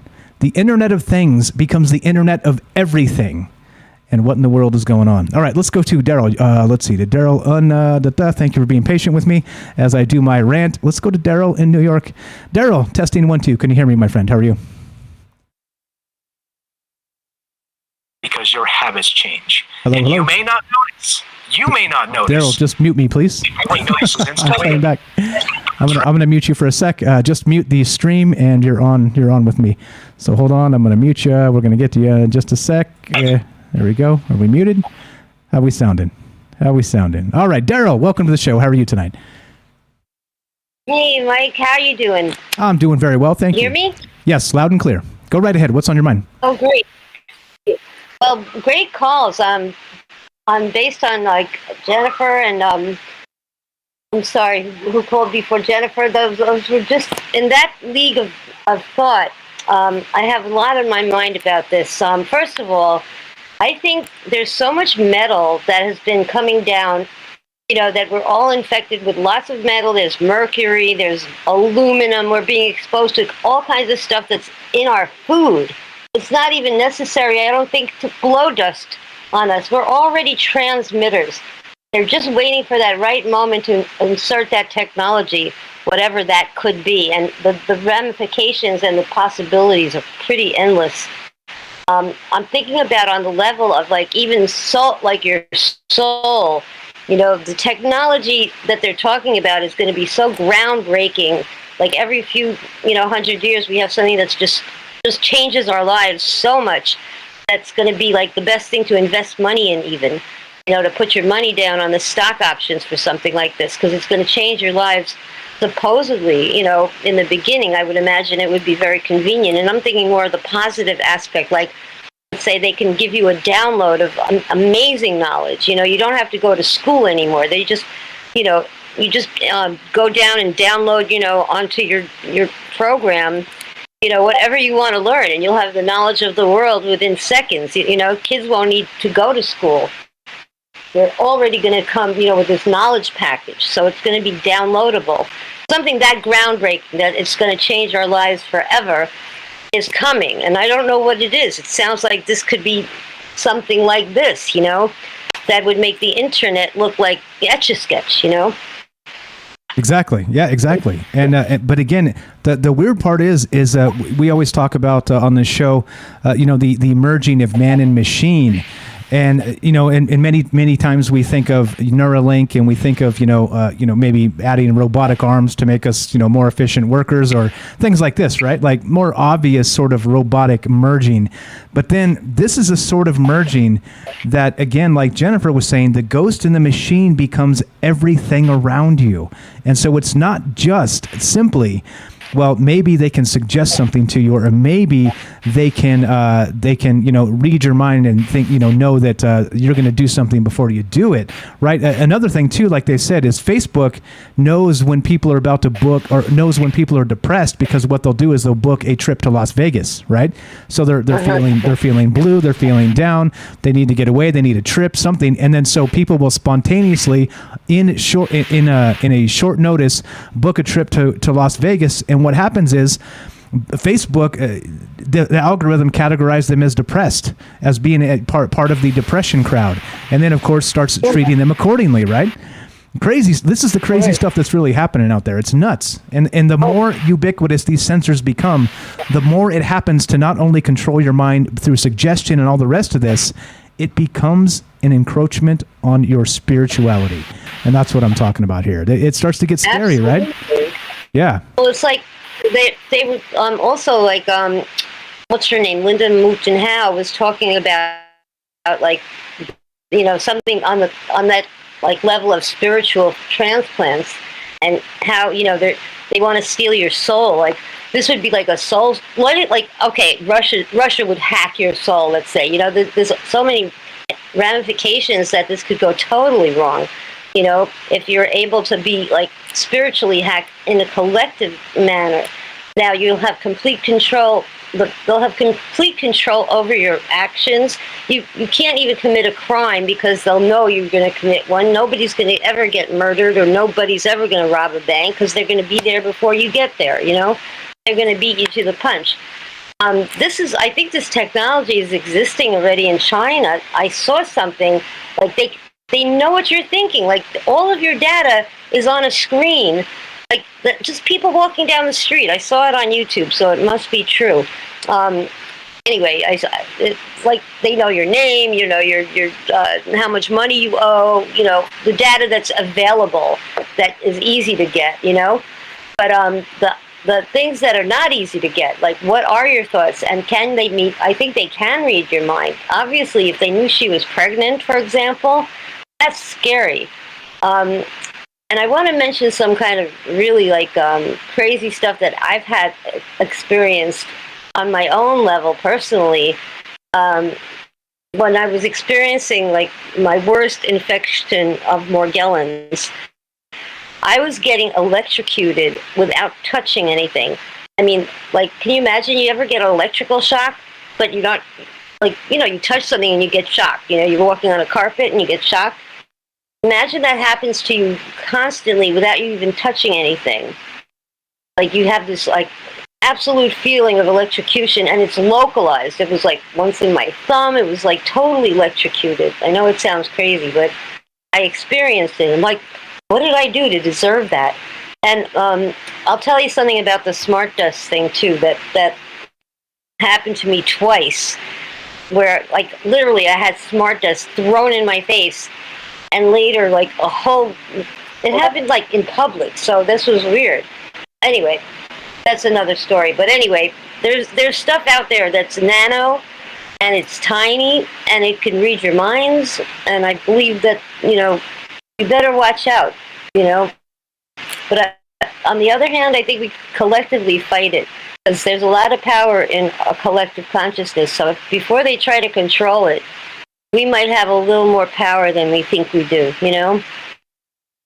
Well, exactly. I think that's part of it is if we don't know what's happening to us, it is that technological checkmate I was discussing.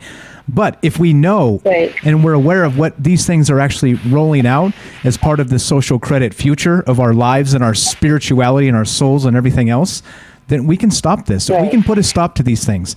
Again, that's what this show is really about. It's about being informed in the things that go on around you that nobody talks about. Because guess what? If they talked about this stuff all the time on the evening news, people would be outraged. People would be disgusted. People would be calling senators like crazy. And you know what? Things would change. They would stop this from happening. But it's not. There's a reason why they don't broadcast this on Sean Hannity and Don Lemon, because they don't want us talking about it. They don't want us thinking about it. It's crazy, right? It's great food for thought, you know. And I think we got to watch out, because as soon as they could start, you know, how will we even know if they're going to be controlling our minds? Is there a point where we're not even going to know if it's our own freedom of choice? You know, are we going to lose our free will? How powerful is this technology? That's what scares me, you know? Exactly. And so I used to think, here's the weird part about this. Bridget in chat says, leave your phones at home. If you don't need them, use cash, don't use store cards, etc. True. All that is true. But here's what I used to think until today, where I saw these inanimate objects being tagged as a possible future. I used to think that the digital dollar was our actual checkmate, our social credit checkmate. But think of it. That's not even the end game. I thought that was the end game.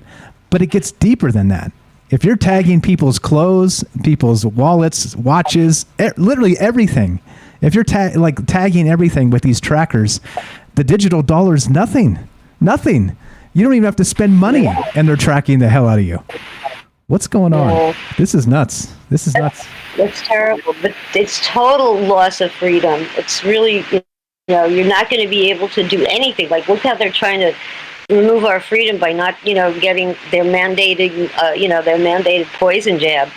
You know, that's a loss of freedom. what happens when, morally they don't, your social credit is morally unbalanced, and suddenly you have to commit 20 good deeds before they let you withdraw any money. You can't get your hands on your own money because you've had a bad thought or you've been sinning or whatever they decide is morally, incorrect. Who's going to decide that?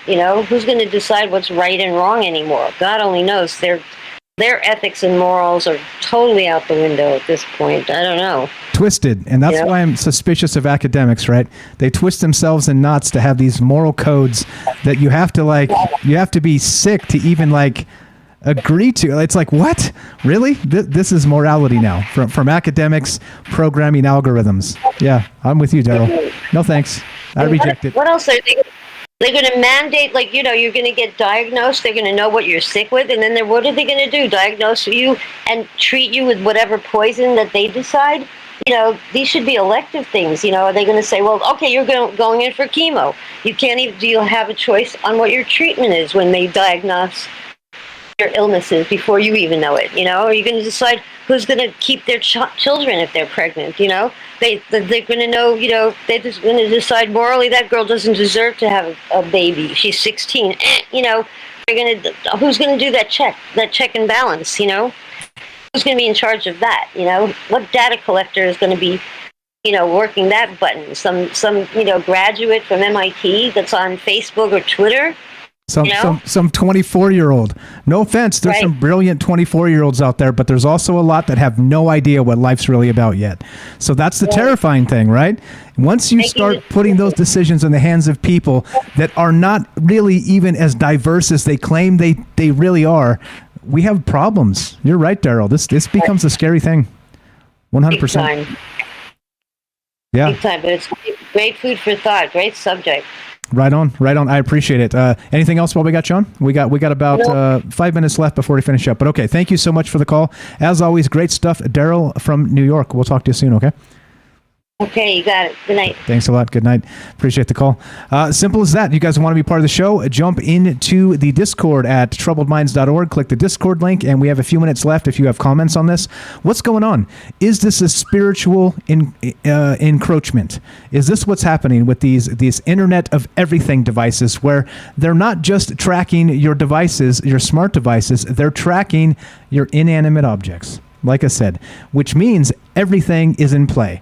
Meaning they're saying, well, it's going to help with supply chains. We're going to be able to put these devices on gallons of milk and be able to tell you, within the hour when that milk goes bad, because we've tracked every single thing about the milk, right? Temperature changes, how long it took in transit, all these other things, right? And of course, as always, they're going to hide this behind the convenience. Right? It's a convenience factor for you. Imagine how much money you'll save by not throwing out your milk 12 hours sooner. Things like this, right? I'm telling you, something weird is up. This is not good.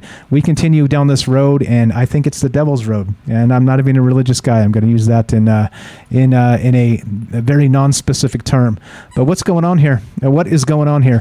Once again, we have got a few minutes for you if you want to be part of the show. 702-957-1037. Click the Discord, and we're going to keep on trucking. Check this out. So I was looking into this, and not just this in particular, right? We've got the Internet of Everything here. I got some articles we'll talk about as we get into the third hour. But so I was thinking about, so if it's not, people have said a microchip or a barcode on your neck or, right, things like this could be the mark of the beast, right? And again, I'm not a biblical scholar. I read the Bible a long time ago when I was like 20 years old, and I don't remember a damn thing from it, all right? So forgive me.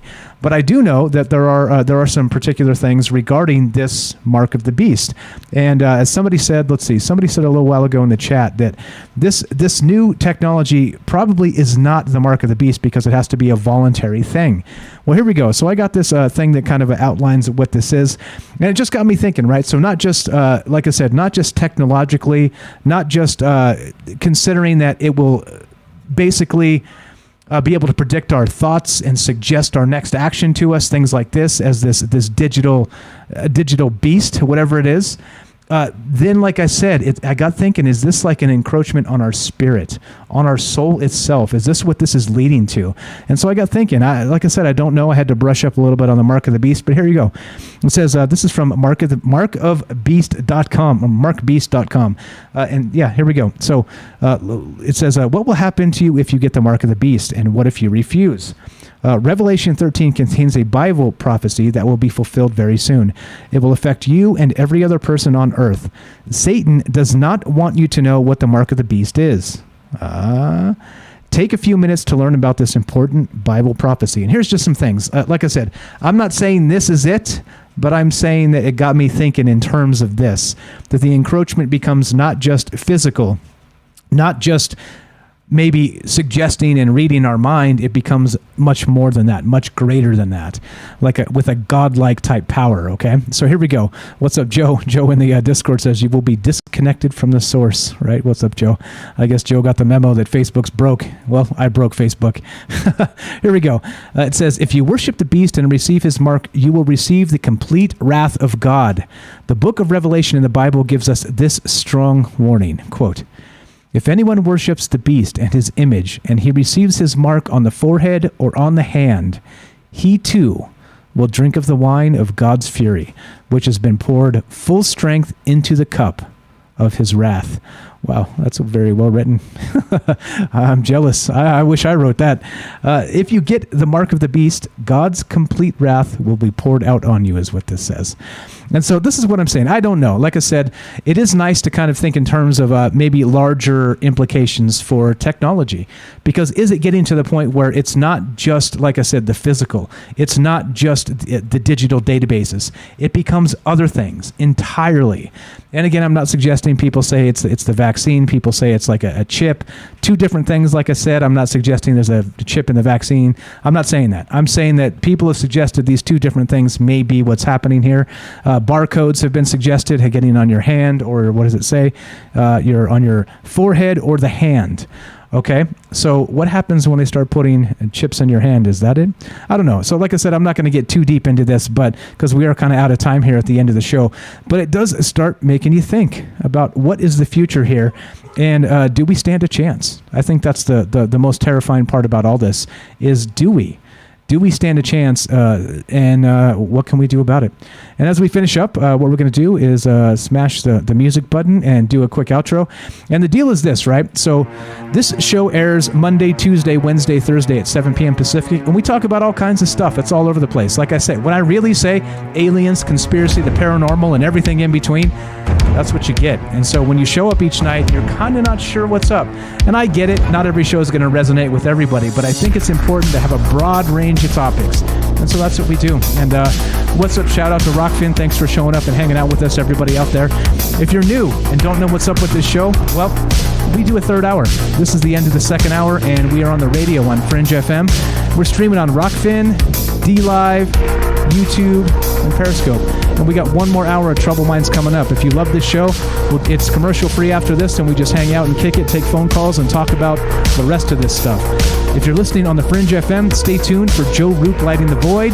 And otherwise, well, hang out with us. Stick around and on any of those other platforms, and we'll continue taking phone calls and talking about this weird stuff, and we'll get into archons. As we finish, thanks, guys. Thanks, guys. Be sure, be strong, be true. Thank you for listening. From our Troubled Minds to yours, have a great night. See you in a sec on the streams for a third hour of Troubled Minds. Don't go anywhere.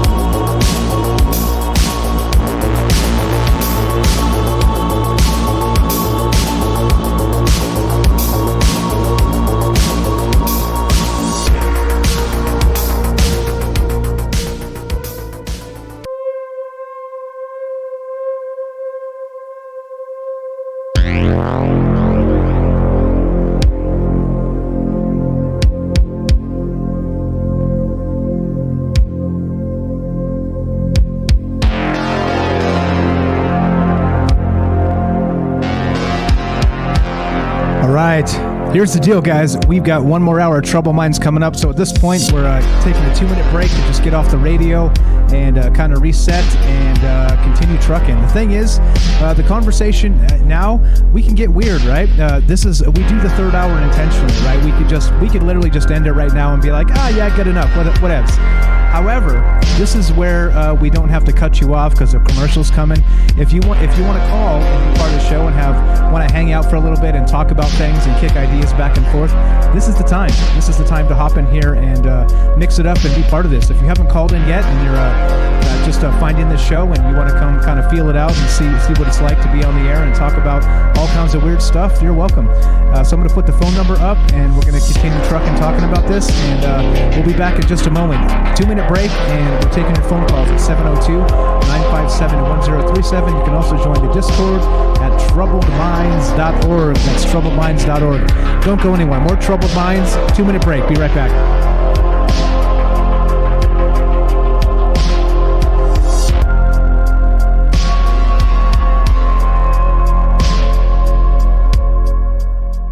All right, welcome back to Troubled Minds. I'm your host, Michael Strange, and this is the third hour. This is where we get weird. Where again, radio's great. The reach is good, and you get to find some other people that can find you on different formats. But it is slightly limiting instead of just a standard live stream because you got the commercial breaks, and you kind of have to cut off calls or make them wait for a break, things like this. So it is good to. This is why we've always done the third hour once we got on radio, is because we get it's more open to, if you've got a longer thought process about this, it doesn't have to be like a quick 3-minute call sort of thing where you get cut off by a commercial. So that's why we've done it, right? And so here's what we'll do. These are the rules. If you guys are new to the show, we'll continue talking about this. If you stay interested, we'll go for the full third hour. If everybody's like, yeah, I'm good, then we'll just kind of end it a little bit sooner. So it's up to you guys. If we're going to go for the full 3 hours, then looking to hear from you. And that's why we do it. Like I said, I understand. I do get it. I won't take it personally if everybody's like, nah, I'm good, and nobody wants to call and be part of the conversation. It's just a long time to be talking kind of by myself. So the third hour gets a little exhausting. And if you guys are not into it, well, you can't hit a home run every time. And like I said, I'm okay with that.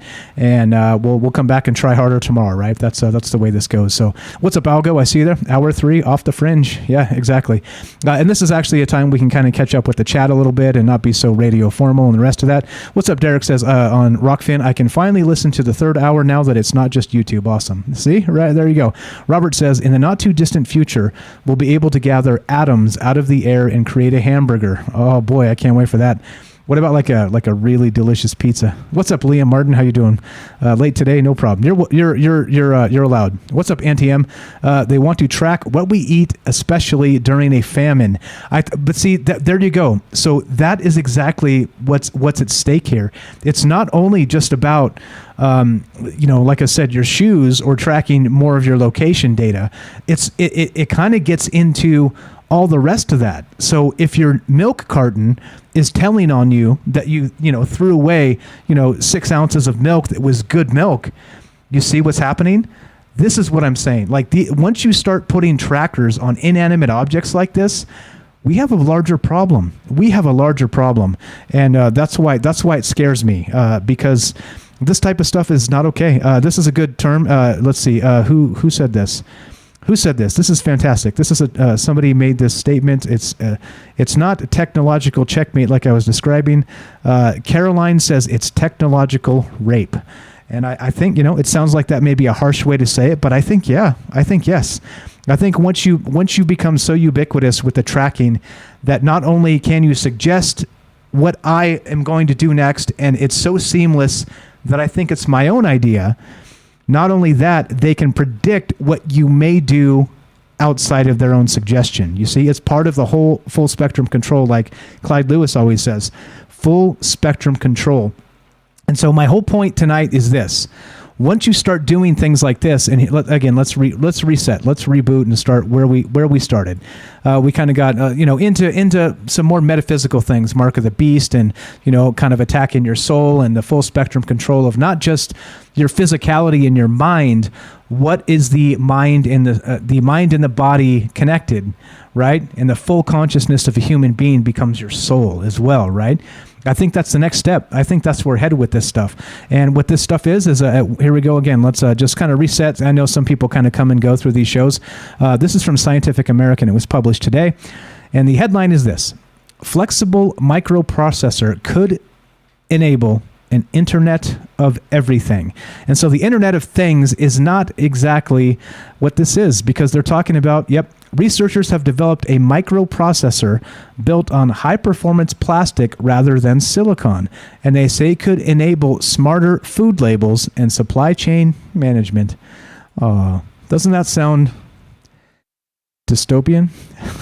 Doesn't that sound...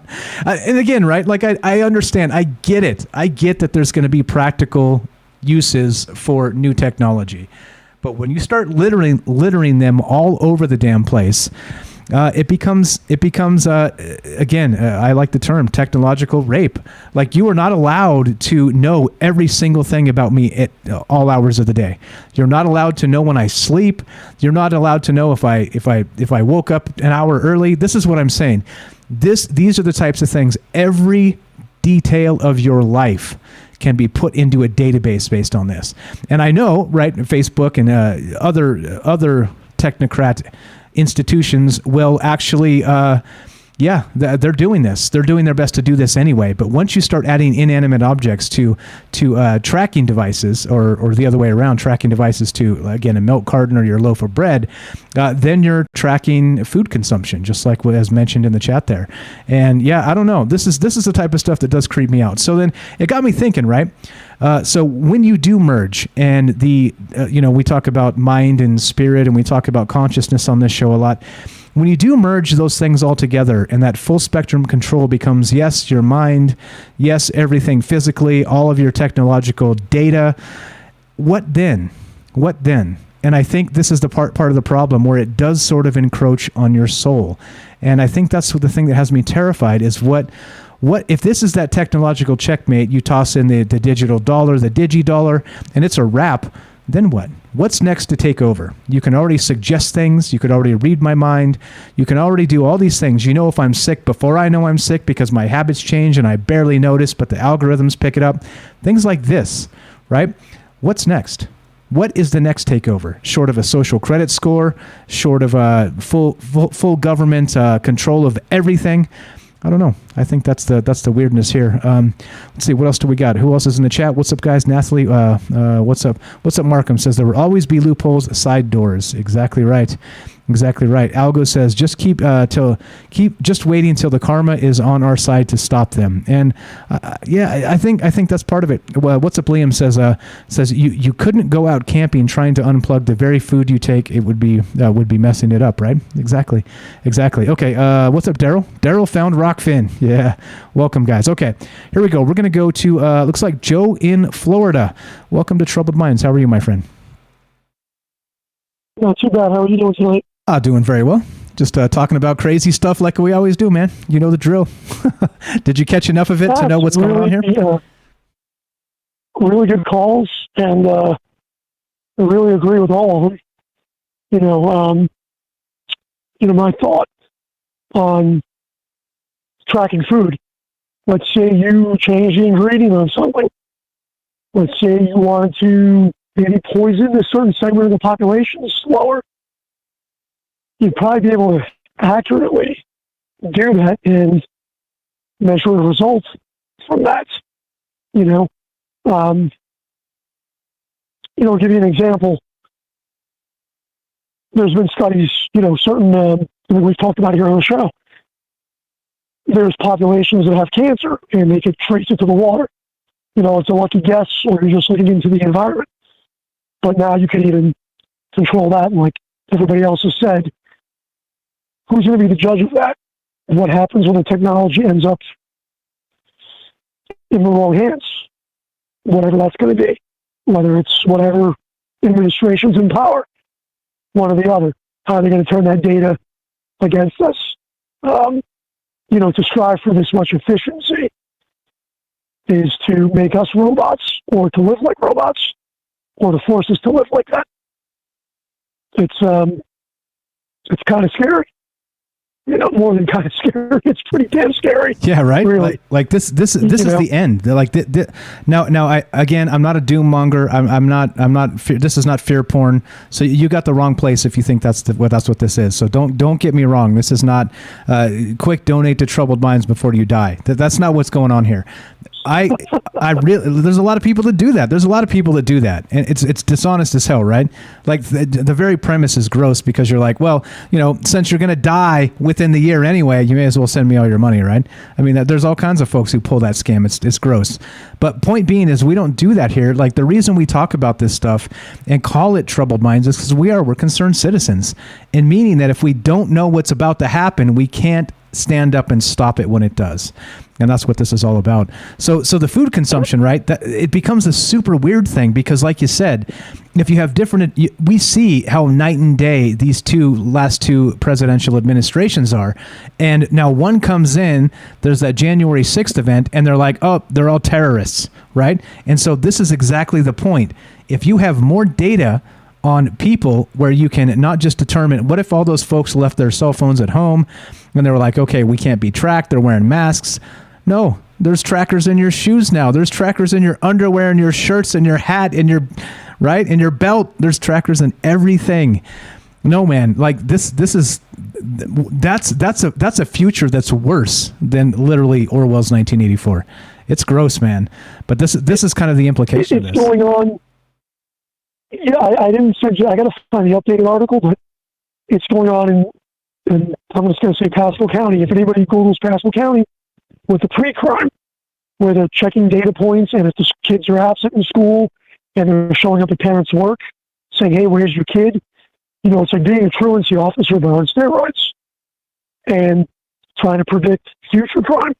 You take a little bit of that, you take a little bit of a tracking chip, and like you said, anybody know that we're sick before we're sick, or they might know our population they're going to make sick before they get sick, because they've already put it in the food. You don't want to doom porn it, but they're already poisoning us slowly anyway. Now they'll just have an accurate look about it. Now they'll just have more data points and more accuracy. Getting back to the social credit score that everybody talks about, there's that book called We Have Been Harmonized. Again, and it takes place in China, and how they finally have the technology to control that society. And it is going to come here. It's already here.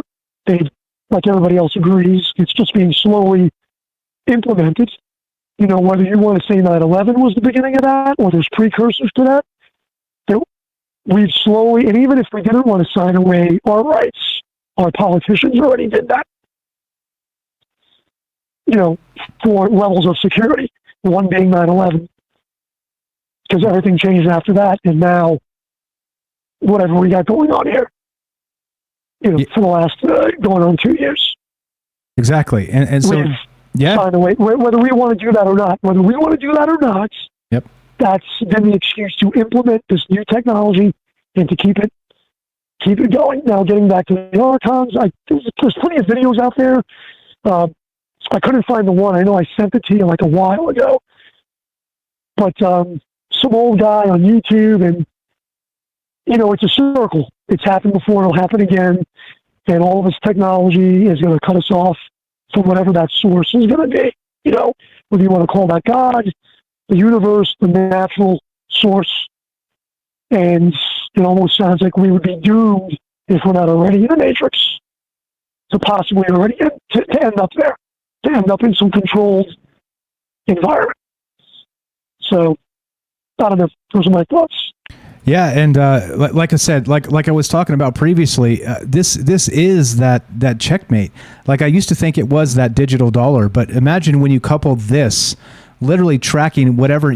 Now, of course, you're not going to track dumb stuff, right? That's not useful. But if it becomes so cheap, think about it this way: if it's cheap like paper, think of all the junk mail you get, right? Like it's so cheap they just like it's just paper spam. But if this is the same type of thing that becomes like so cheap to that regard that it's so cost efficient to make these and just slap it on every damn thing out there, I mean, we're talking like literally your belt, right? We're talking your pants. We're talking like, and I'm not exaggerating. That's the type of stuff, because it's going to be all disposable anyway.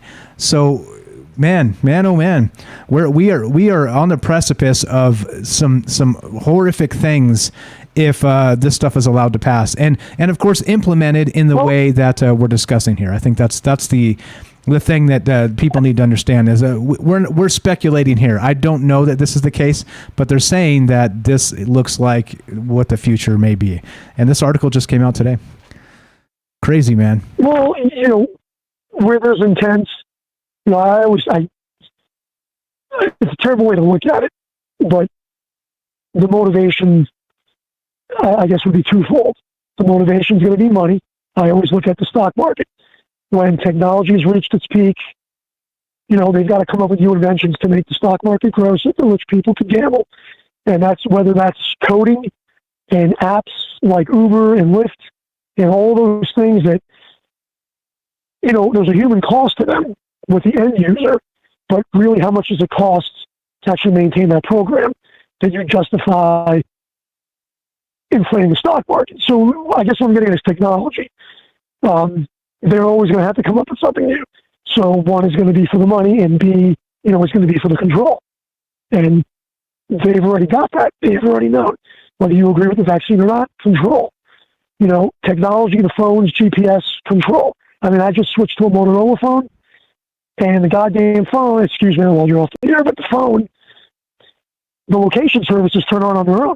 My other phone that got bricked with all the updates, I used to be able to turn turn the GPS off. At least you think you could turn it off. I could turn off the Bluetooth. This phone here, I could turn it off at night. When I get up in the morning, everything's on. Everything's turned on. The Bluetooth, the GPS, it's on. My company, when I'm 2 miles outside of my job, just to be a wise ass, I punch in from my phone, even though I'm 2 miles away from work, but I know that I'm in range. So I just do that so they can pay me the extra 10 minutes that it's taking me to get to work.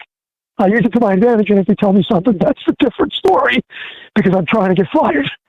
But it was pretty scary when they told me that my time card, when basically they said, your time app is on your own personal phone. That's a whole other privacy issue. Yeah. But they want me to put company apps on a personal phone. Yep. But they can still track. Yep. Absolutely. So, it's again, like I said, nothing is sacred, and this is part of the problem, right? And people will say, detractors to me, that say, "Come on, Mike, you're off the rails. This is ridiculous." This is just part of the future. No. No, you're not. We're talking about privacy. I'll finish with this quick story. It's been on too long. I'm sure I'm annoying everybody, but we had a family member that had OnStar on their car. And I guess she had a moment of distress. I guess she was fighting with the husband or whatever. And she took off on the car foolishly and left her phone. So she got lost, ran out of gas, because, nobody knows how to use a map anymore. And she calls the OnStar. And I guess OnStar, which I've never used, can find gas stations in the area.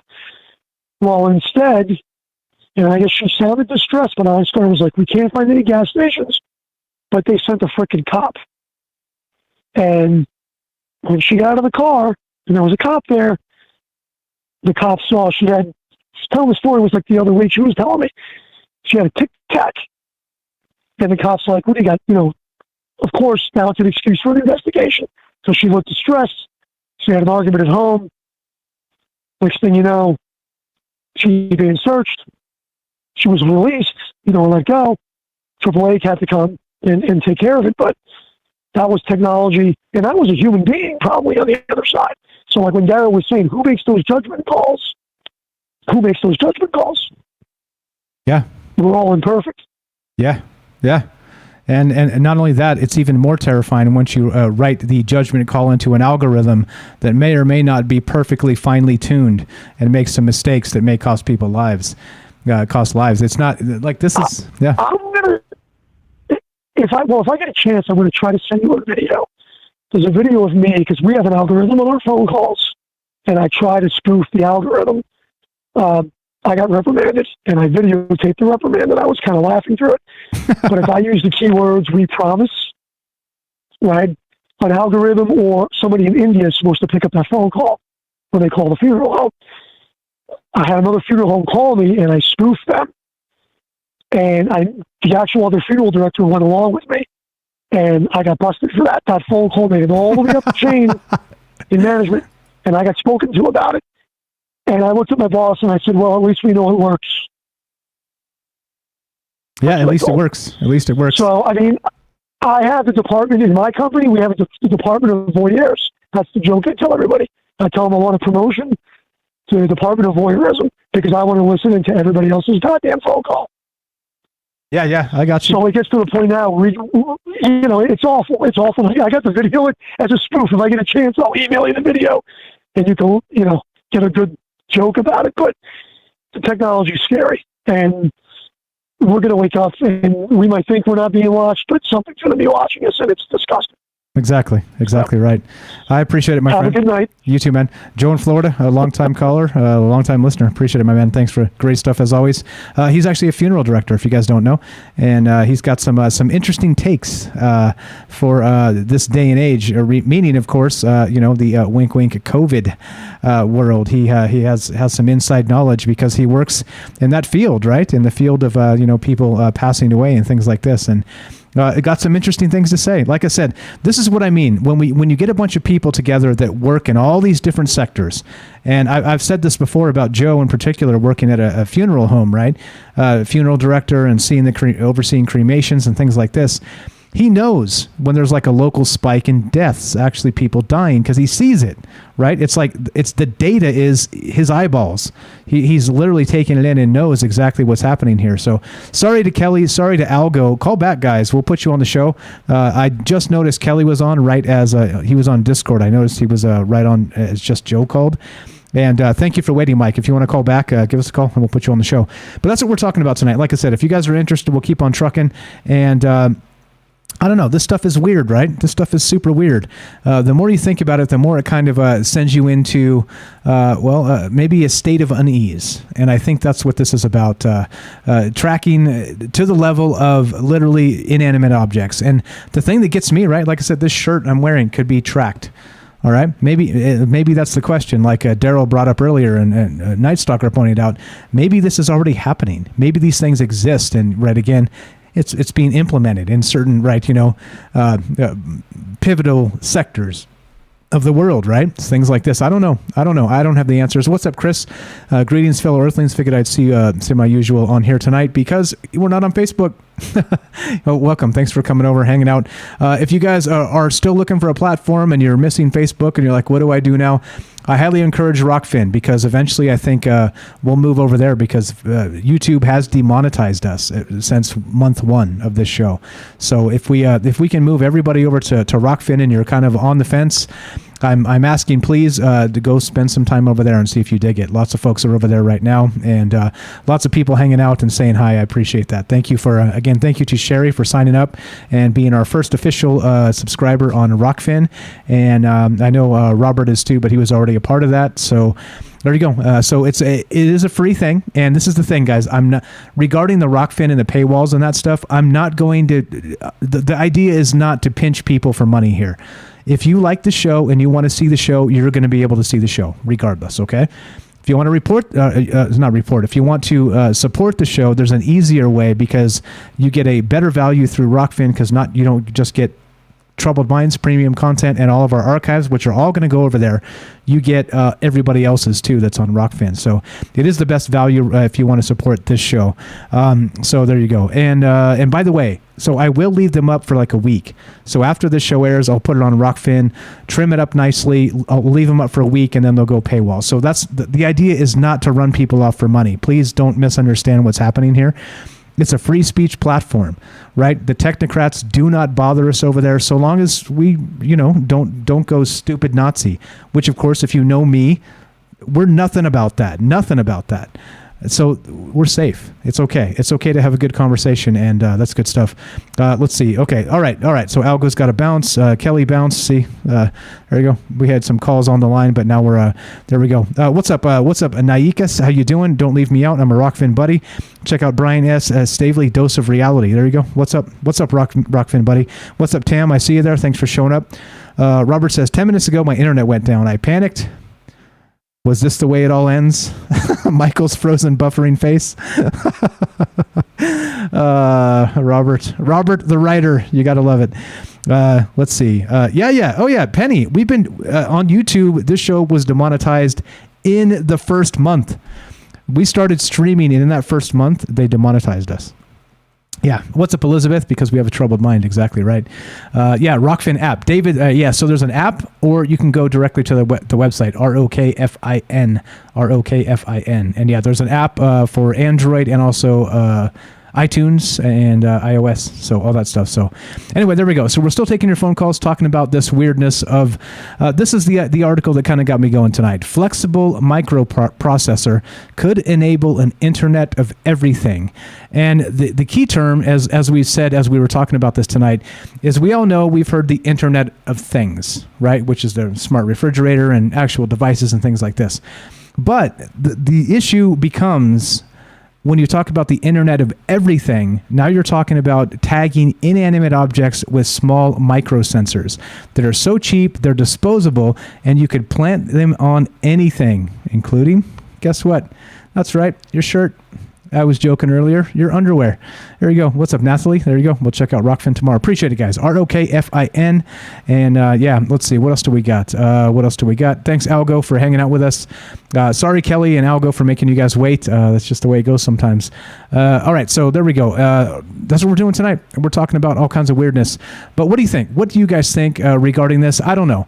I don't have, like I said, I'm not the answers guy. I'm the questions guy. And as we look further into this, it does kind of creep me out a little bit. Let's see. Penny says, everyone is going to different places. I'm not following people, everyone. I ended up on brand new Tube, Odyssey, Rumble, DLive, Twitch. See? Exactly. Because guess why? Because they're censoring the crap out of us. That's why. Exactly. Penny's got it right. She knows. You can't even talk about this stuff on YouTube anymore. She says, why? It's because you talk about the plague, Mike. They don't like it. I don't even do it very much. I don't even do it very much, but it's okay. We're good. We got Rockfin, and you're allowed to talk about that stuff. Okay, let's see. Okay, let's go to, it looks like this is Derek. Looks like Derek in Massachusetts. Welcome to the show. How are you, my friend? The Night Stalker. Going on, Mike? Great stuff tonight. Really cool show. Thank you. What do you think? What's on your mind about all this crazy stuff? I've been trying to kind of collect my thoughts and figure out what I wanted to say. Because what we're dealing with right now is the singularity, which basically means it's impossible to foresee what will happen when all these things kind of intersect. What happens when we get this super intelligent, advanced AI godhead, and also what happens if when we start fusing ourselves with it, with the Neuralink thing and everything, I don't know. It's kind of impossible to get a clear vantage point of it, but to the point of this surveillance state idea, and they'll be monitoring everything, and I think they're already doing that for sure. At least obviously with our phones and stuff, but I think it's more sophisticated than just data mining. I literally think they can read our minds. I get, it's a cliche at this point now, but the amount of ads I get for things that I haven't definitely not said out loud, that I've only thought about, not searched on my phone, just considered. You know what I mean? I had a little scare where I thought I was this is sick or whatever, and this was a while ago, and then I'm getting pop-ups being like symptom checkers and stuff for the thing that I thought I might have been sick with. You know what I mean? Which is based on only my own internal monologue, you know. Right. Mm-hmm. So I think what's going on is they're getting, if you have all the data, then you can run every possible scenario for everything we would ever do, every thought we could have, if you can process that information that quickly. And then if you know what choices we end up making, then you just run a probability, and you like it's no way they don't already have this. You know what I mean? Like they know what we're doing. So then like that collection of data, that collection of like all of our personalities, if you know all our choices, like what we like, what we dislike, you have our personalities, you have our like not our soul, but like our facsimile of it, you know? And I don't know. So in like a lot of sci-fi, there's the idea of like the overmind or the world mind, which is essentially that. It's a collection of like in Marvel and Captain Marvel, it's like all the greatest minds in history. So like from that point on, it's like running the show on this planet Xandar, which is like where like the Nova Corps and the first like intergalactic police force, essentially, like they decided to dominate the galaxy, but it all happened because they created this overmind that then ran the planet. And I just want to know how many terrible presidents are we going to have before we like decide that we want an AI to run it instead. As scary as that sounds, you know, like I've already heard that, and I've listened to all kinds of like mainstream podcasts and stuff too. And on my MBA ones, I just heard them say like we should get AI refs because like the human error is too much. And I heard the same thing on a food podcast being like, I wish we had AI waiters. You know, like it's like, and that's like so mad in 100 years from now or whatever. Could we get to a point where like I want the AI to run the government? Like it knows us better than any politician ever could possibly do. It's way smarter than that. Like, and then we get the overmind running everything. And then I don't know. And then we start hooking up into it. Like we get into the whole cyborg android weirdness and stuff. It's pretty scary, you know. Yeah, interesting that you put it in terms of like the leader, right? So is this not the plan? That we have one incompetent president after another, and they just stack them up, and all they do is make mistakes and make the country look stupid. Eventually, right? What becomes the boss? And that's the terrifying part, because if it is, we should actually just have an algorithmic boss now, a leader, a president, right? And it's the same thing when people are like, I'm not going to get into healthcare, but like when people are like, okay, so just hand it over to the government and they'll deal with it. It's the same thing. Now you're just saying, well, just hand it over to the algorithms and they'll deal with it. But hold on, all of that stuff is run by people. But all you're doing is removing the face, right? The face of the president and turning it into like a dark room full of coders, right? You're handing it off to like a anonymous collective of coders to run the world instead. Unaccountable even, because they can always blame it on broken algorithms. Yeah, man. Holy crap! Right? But at what point is it like is it coding itself? At what point is it running itself? At what point does it stop needing humans? Like we have that spark, that fire, that soul, or whatever it is that separates us from the machine or whatever. But as far as like usefulness in society, if you can process the amount of information that it can process, and you can like Elon Musk is making that robot already. This week he came out with that thing that's going to start driving his like cars around and stuff. When do you stop needing people? If you start growing organic material, if you have all this kind of stuff, like just that like analogy of the ship of Theseus or whatever, where you keep removing parts and like put new parts in of a ship, and like eventually like nothing original from the ship remains. At what point is it no longer the same thing? At what point will we no longer become whatever we were? Like if we're just a collection within the overmind, if we're just like if it already possesses all of our personalities and all of our potential thoughts and stuff, at what point are we just like the gut biome of the overmind? Like what point is not our story anymore? It's the AI story, you know? And like Clyde did a show about this with Ryan like a couple months ago at this point, and like Chris Knowles goes real deep on it.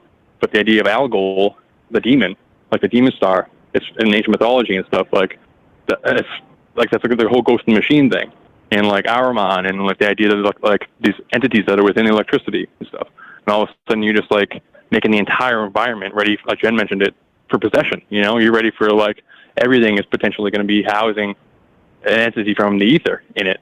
You know, and like I wanted to call it earlier, but I couldn't even like phrase what that would even be, like what a comparison I could even make to describe what that would even look like. It'd be weird as hell, you know, and like. I'm not sure. Like, but one part of me thinks that, like, I don't know. I don't know.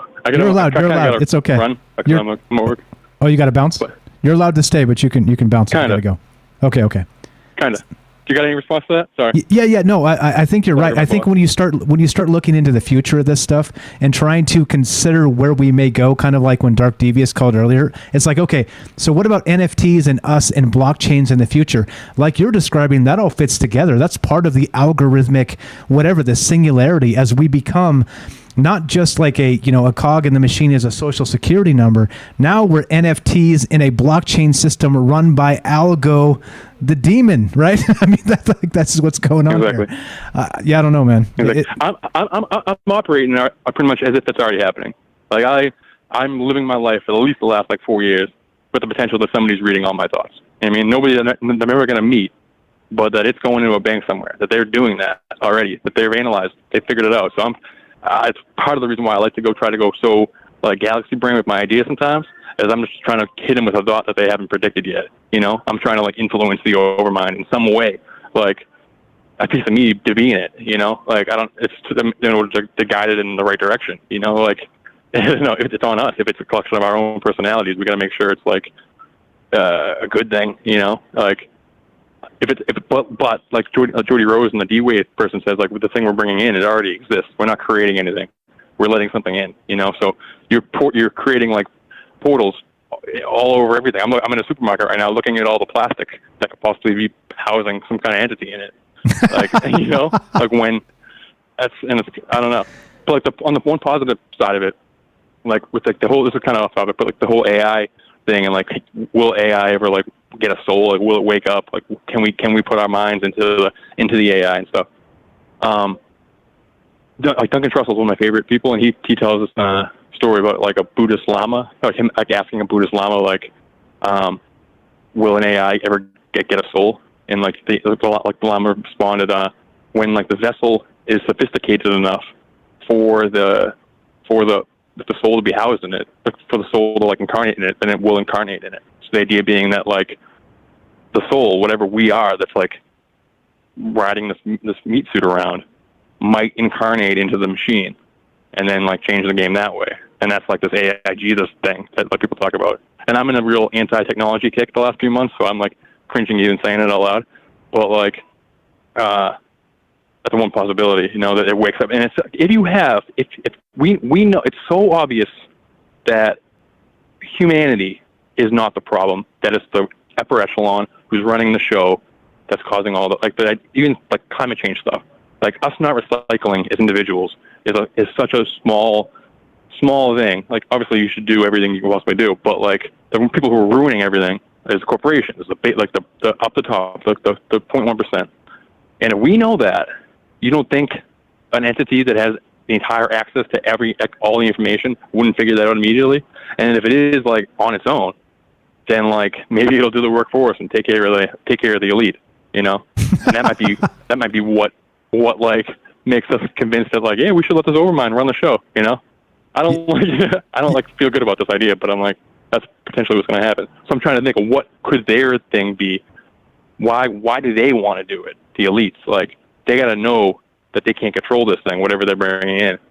I don't know. It's very close. It's basically just a technological of crafting an old one type idea. It's really it's very similar to that. Trying to let something, they're going to let something loose, I was about to say that. I was about to say exactly what you just said. We were talking about with the. Sorry, go ahead. Go ahead. We were going to talk. We were talking about the what was it? The chemtrails and the silver and stuff the other day. Somebody mentioned why are they chemtrailing or whatever, and we were maybe the silver is the catalyst from another realm, and they're prepping the environment for something from another realm to come in. And it's kind of the same vibe, where it's you're making the entire environment ready to house something. I'm not sure. I don't know. If you can if Mattel can contact entities using a piece of cardboard and plastic for the last 70 years or whatever, there's no way that the technocrats aren't able to figure out the same thing with high technology, And I'm just but more practically, when you first said inanimate objects, I immediately started thinking what how do you make how do they make fake organs and stuff? What are the first thing would be a heart monitor will be made out of this plastic, and then you said something wrong, or you disagree with the overmind, we'll just shut you off. You not having your heart not beat for a few minutes? How do you like that? You won't say that again. Right. And I don't know. I'm not sure. I'm rambling, but no, really cool good. show, Mike. I got to go because I'm at work. But okay. All right, cool. I appreciate it, my friend. Great stuff as always. Derek from Massachusetts, an Ice Stalker. Have a great night, bro. Later, bro. Thanks, man.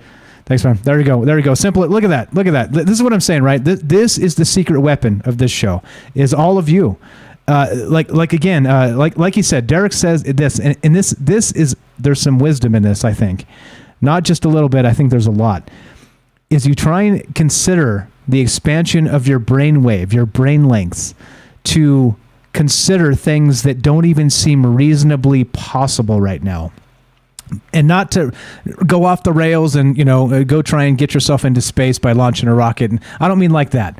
What I mean is from the fact that if you are unpredictable in the way you think, you become an enigma to something that would suggest and read your mind, to suggest things to you and also read your mind. You see? And I think that there's wisdom there. Like you said, he's trying to stretch the paradigm of what his existence is, because he's trying to see things out there that may or may not be real. And I think there's wisdom. And like he was saying, and I agree, I was going to mention it if he didn't bring it up. At some point, when you're talking about a technological singularity, and like we described, if you get all of the data points of everything on the Earth forever, right? What you end up getting, well, let's say forever in modern times, because clearly you can't get them from back in time. But if you get them forever in modern times, and you get every data point of every inanimate object, every smart device, every human being, every thought, every emotion into a computer itself, a supercomputer, the knowledge inside this thing, like I described earlier, becomes godlike.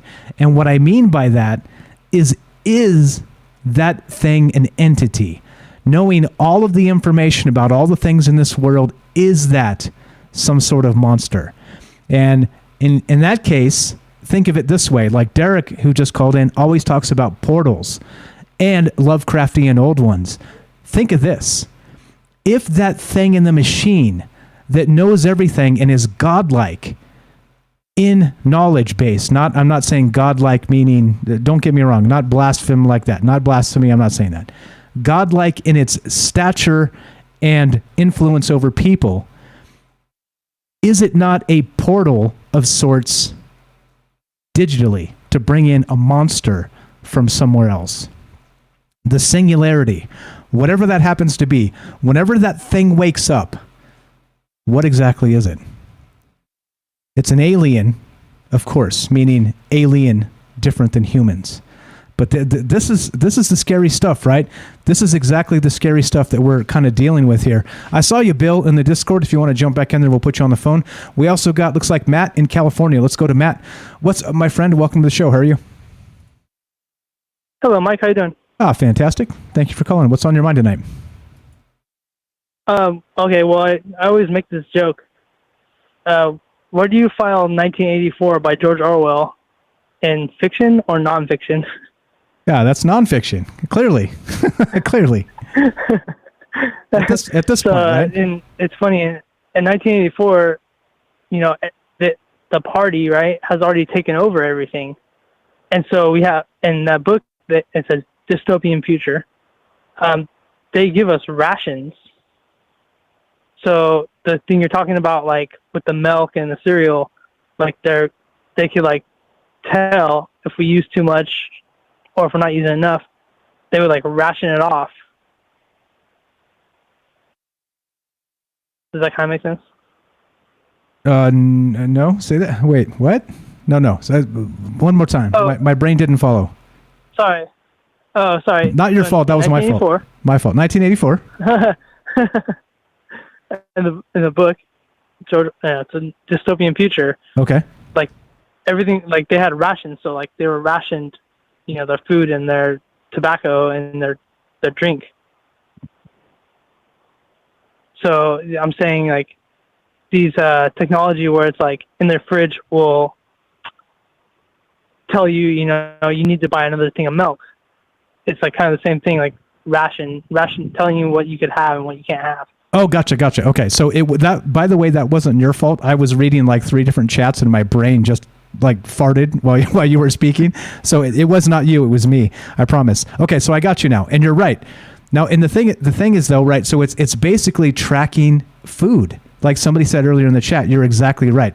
So it not only becomes, first it becomes luxury. It becomes a convenience. Oh, by the way, you're out of milk. Let's get you some more milk, right? But then, in a scarcity world, in an artificial scarcity world, well, what does it become? Well, you're out of your ration of milk, and you can't have another gallon until the first of the month. So, right? Yep. You're right. You are completely right, dude. You are right on with that. I think that's part of the horrifying part. Go ahead. Sorry. I think too is, we're thinking in the future, our technology is going so far so fast. So think back let's think back before cell phones, right? And how would you describe a cell phone to someone now? And I had a buddy before cell phones, but the internet existed. But before cell phones, we had pagers, and we'd watch music videos, and he would say, my friend, he'd tell me, in the future, we'll have our own device that we can watch a music video instantly, and we'll have a thing that will go into our ear, and the music will play into our ear. And this, before that technology, I couldn't fathom that. I couldn't imagine it. But yet here I am, where I could watch a music video in my face and I could listen to it in my ear. So think about, just go 10 years into the future. We're talking about this stuff now. What's that future going to turn into? What's that technology going to advance to? Exactly. We can't even fathom that. And I think that's the craziest part. Like we were talking to Dark Devious earlier, trying to get to consider what people on a blockchain would look like. And so we don't even know. Like, it's probably happening. It's probably being considered and integrated by these, geniuses somewhere, like in a dark basement somewhere, a dark bunker rather, because they got tons of money, right? But this is what I mean. Like, it used to be that dystopian stuff and like predicting the future, 10 years ago or 15 years ago, it was easy because you could kind of see this stuff coming. But I don't know, the future we're in right now seems to be in like this huge flux, in that predicting, I don't know, the ghost in the machine at this point, predicting a singularity, predicting, I don't know, man, we're at a bunch of different scary crossroads that if, clearly social credit's an easy one. But man, if we have some kind of monster come through a digital portal of sorts, ooh, boy, like if something becomes sentient and has all the knowledge of humanity, what's it going to think of us? It's probably going to not like us very much, right? That's the thing. All the different scenarios we can come up with, like we might not even be able to think about what could be the possibility of, what could be the outcome. Exactly. We might not even be able to fathom that. No, yeah, bigger than us at this point. And I think that's part of this, is predictions. Like I said, the easy predictions were, well, there's going to be a ton of variants for COVID. Those are easy predictions. I don't know why we're not even professionals in that field, and we were able to easily say, yeah, this shit's going to go off the rails because we can't even cure the common flu. So why is 2 weeks to flatten the curve make any sense, right? Like, just to kind of give it in that context, it made perfect sense. But that was something we've seen from our past. What we're talking about, meaning the common flu, and I'm not saying they're the same thing, don't get me wrong, but I'm just saying it's a parallel. Now, where we're headed, we don't have parallels to this. This shit has not happened yet anywhere, as far as we know on this earth. So that's the scary part. Like, what is next, right? Yeah, we've kind of crossed the threshold where we can't go back. I'm talking about the AI. I always thought like AI was, to me, it was like a science fiction thing. It wasn't real, but now it's like I know, like AI is a thing and it's doing things. So if it's, and it's AI, so it's like learning every second, every minute, everything about us. How, like, we are to a point where we can't go back. We can't stop this. It's going in that direction. Exactly. But it's all over the place too. Like it's not even a linear thing. It could be like we're talking about, maybe think of it in terms of this. We're like, okay, the singularity. It's kind of like the Illuminati, right? It's like, oh, it exists. There's like a secret society, blah, blah. But like we said when we did the old Illuminati show, there's probably multiple like competing factions. Now imagine a singularity that not only spawns one itself, and then it starts replicating, and they start competing with each other, right? There's more than one, like actual like singularity of sorts become multiplarity. What would you say? I don't know. I don't know what you would even call it. But yeah, man, I think that's what I mean. Is that we don't know what's around the corner because it's never happened yet, and it could change everything, literally everything. Scary times, my friend. Any other thoughts on this while we got you on? No, I just think it's a good conversation to have because we don't know what's going to happen next. And I think maybe we are kind of past that threshold where we can't go back, and who knows, the possibilities are endless of what's going to happen if we don't stop it. But yeah, I'm going to go. Thank you, Mike. Appreciate it, my man. Matt in California, you were the best. Great call as always. Thanks, man. You too. Talk to you soon. There you go. We got time for you. Let's see. We're about the end of this. Thank you again. Thank you guys so much. I can't thank you enough for. You see what happens though. If the more people call in and give us their take on these situations, the more we learn, because people start pointing out things that we don't consider ourselves. Right? We think about it. Like I think about this deeply and hard every day because I'm trying to be smart. Not for myself, I'm trying to be smart for this conversation so we kind of can cover all bases. So I don't mean it like that, smart in an ego way, smart in a comprehensive way, so that, I'm not just giving you like two angles and that's that, right? Otherwise we'd be rhymes with Schmimmy Hirsch. But you know what I mean? Or, Ave Stott. But anyway, so point being is that, the conversations can go all kinds of different ways here, but it depends. It depends on how you see your reality. And what can you do? I don't know. I think kind of paying attention to this stuff, and like I said, we're concerned citizens first. And if we're looking out for each other and we're looking out for what may come next, it gives us an advantage. It gives us an advantage. Hear my dog freaking out. She was like, "Hey, it's time. This show is over. Come walk me." Yeah, hold on. Chill out. We'll be right there.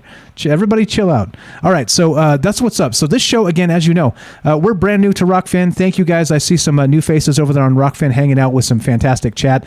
I see some old familiar faces. What's up, Sherry, Robert? We got Daryl over there. We got Liam Martin. Lots of old friends. We got Derek over there. Who else is here? Tam Bam, what's up? I'm just going to say hi real quick to the folks who are here tonight. Got some new faces showing up. We got Jeff says, this is the first live stream of this show that didn't go choppy on me. Facebook was always choppy. What does that tell you, bro? What does that tell you? We got Naikas, I think, is got some fantastic chat, a new face to the show. So many great. Again, we're making new friends here, and it's fantastic. So, the deal is with this show, we go Monday, Tuesday, Wednesday, Thursday at 7 p.m. and we talk about things, right? And hopefully, we talk about things. Now, these are the rules of the show. The rules of the show are we just respect each other, and we try and talk. I try and bring topics that are non-linear and open-ended. And we can go wherever it goes. And so the whole reason we do 2 hours on the radio, it's a kind of a restrictive format. And sometimes I have to cut people off on calls for breaks, and you can't talk too long on the phone. We do a third hour to eliminate all that. So if you have like a short call in the first couple hours, you got a few minutes of things to say, perfect. If you want to spend longer and talk about some things, wait to the third hour.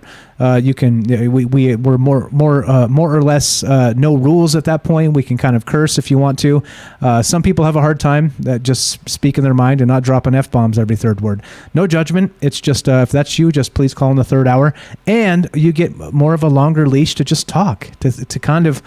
Like, I don't know how people do it when you call in. I can't convey anything in 3 minutes, right? Couple 3 minute call. Like I would just be a mess because you see, I ramble a lot anyway. But so I have the advantage of talking a very lot. And so it does kind of come around slowly sometimes, but it allows me to kind of speak my thoughts out and get to the point where I wanted to get that I never could have if I had just 5 minutes to talk, So that's what the third hour is for. So like I said, if you guys are still into it in the third hour, we'll continue streaming, continue talking. Like I said, I can't be like on the A game every day. I can't. It's just hard because it's like you got to read the news, you got to like be into the zeitgeist, you got to pay attention to what's happening, you got to write a good show that's open-ended in several ways, so in case it spins off this rail or that rail, I'm ready to catch it and pick up and run. So it's like I said, everything looks easier on TV. That's why I put myself on TV. And so, like I said, I'm not perfect. Clearly, I never fooled anybody that I was. But I'm just saying to you, so that's the way this goes. And we're going to continue with this format, a couple hours on radio and the third hour off. And sometimes we have a hot show where people just continue talking, we'll keep calling, and we'll go longer. We're not constrained. Nobody's telling us when to stop. So like I said, if we got a hot show, like we do dreams, when we talk about dreams, man, we get calls like crazy because everybody has experiences with dreams. So if you want a dream show, pay attention. Thursday, we're probably going to do a premonition and dreams, all right, on the Thursday show. Tomorrow, we're going to do, since we're new to Rockfin, we're going to do like a marketing show. We haven't done a marketing show like this pretty much ever, but we're going to see if we can splice this up into certain things. And tomorrow, we're going to talk about my top 5 of all time UFO encounters. Some of you guys know what they are. And so what I'll invite you to do, if you want to be part of that show tomorrow, of course, you're welcome as always. All of you are welcome. By the way, too, since we're new on Rockfin and I want people to understand this is our show. Meaning, look, if you have something to talk about and you want to be part of a show coming up for a segment or two or the whole show, let me know. Contact me, troubledmindsradio@gmail.com, and you're welcome. You're welcome to be on the show. Don't, if you're shy or, right, like you're like, oh, I don't know, I kind of have some things to say, but I don't know if I could carry the show. Don't worry about that. You got me. I could fill dead air like a MFer, right? I could do it. I got you. I'll talk while you collect your thoughts. It's okay. More important is us getting together and being aware of our surroundings. So just laying out some ground rules for the show, just so people know that many people don't know, that you could just say, hey, I want to be a co-host and let's talk about this. Sure, fine, let's do it. Let's schedule it and let's do it. So anyway, but that's what's up. So tomorrow we're going to do my top 5 UFO sightings and incidents, which are crazy. They're crazy. And we're going to be able to market that as some clickbaity stuff. So that's what we're going to talk about tomorrow. And Thursday we will do dreams and premonitions and dreams. And can you tell the future in your dreams? And that's what's up. So thanks again, guys. You guys are all the best. We're here kicking it. I don't know if anybody else is going to call, but if you're going to call, we'll put you on the show. What's up, Tam Bam? Let's see. Liam says, friends, other people, OMG, I missed that. What's up, buddy? Sherry says, my dog has a spaghetti face. My dog is irritated because we haven't gone for a WAOK yet. I can't say it. Robert says, laws are not rules. Fines and jail time. Yes, sir. Yes, sir. Yes, sir. There you go. See, Tam has it right. Tam's been on the show actually as a co-host. Tam says, I used to be shy, but then I realized this is a safe place. Not only that, I will go to war for you guys, meaning not physically, but if you come on this show and people are trying to crap on you, they can GTFO, right? I'm gonna back you up because this is a safe place, all right? Like I always say, you can criticize me because I'm the guy, I'm the face, and it's okay. I've got pretty thick skin. However, don't criticize the people that call into this show. I see some people in the chat sometimes say, oh, next caller, please. No. Like, call in yourself. Like, if you aren't going to call in yourself, don't be criticizing people, okay? It's basic manners here. So that's what we're trying to do. We're trying to take care of each other and look out and all the rest of that. So there we go. Let's finish this sucker up. Thank you, Penny. Appreciate you showing up. Don't worry about the trolls. If they show up, just ban them instantly. Like, if a troll shows up in this chat, bam, gone. I'm not dealing with that shit. I'm tired of that. I'm tired of people that think it's funny to troll, that think that it's funny that when we spend our time and energy getting together and trying to be positive and talk about interesting, important things, that they can come in and just crap on it and try and tear it down. Gone. Ban. Boom. Later. Done. There you go. That's my take on that. So, all right. So as we finish this up, you guys know what the deal is. Thank you, Daryl. Daryl says nobody does it better than Mike. I appreciate that. That's very nice of you. All right. So we're done. We're going to play some outro music here. And you guys know how this goes. Monday, Tuesday, Wednesday, Thursday at 7 p.m. Pacific, which means we'll be back tomorrow. We'll be talking UFOs. And we're going to do sort of more of a, loose-ish marketing show. So I challenge you this. Find maybe like a couple of your most intriguing UFO or alien type encounters, and call into the show tomorrow, and we'll talk about that, and that's what's up. So I'll present to you my top five, and of course it's kind of like a marketing show, so we can kind of get some clickbaity stuff to get people over here.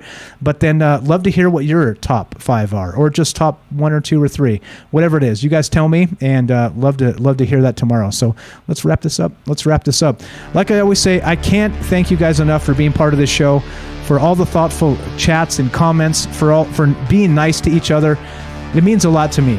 It does, that we can get, like, again, right? This world is division, politics, just crapping on each other for no damn good reason, and we forget what being family's like. This show's different. All right, thank you for being kind to each other first. Thank you for being here and spending your time with us. And thanks again for being part of all of this. Like I said, you guys make my world go around. So many smart people, so many smart calls, so much smart chats, so many amazing people watching, listening, learning together. And yeah, there we go. That's the deal, all right? That's the deal. That's the deal of this show. Sounds like a lot of rules. It's not. Be a decent human being. Come hang out. Let's have a good time. As we finish this, you guys know the rule. As we wind it down, I say a few things. We'll be back tomorrow night, God willing, at 7 p.m. Pacific. So the bad news is we're done for now. The good news is we'll be back tomorrow. And as we finish, be sure, be strong, be true. Thank you for listening. From our troubled minds to yours, have a great night.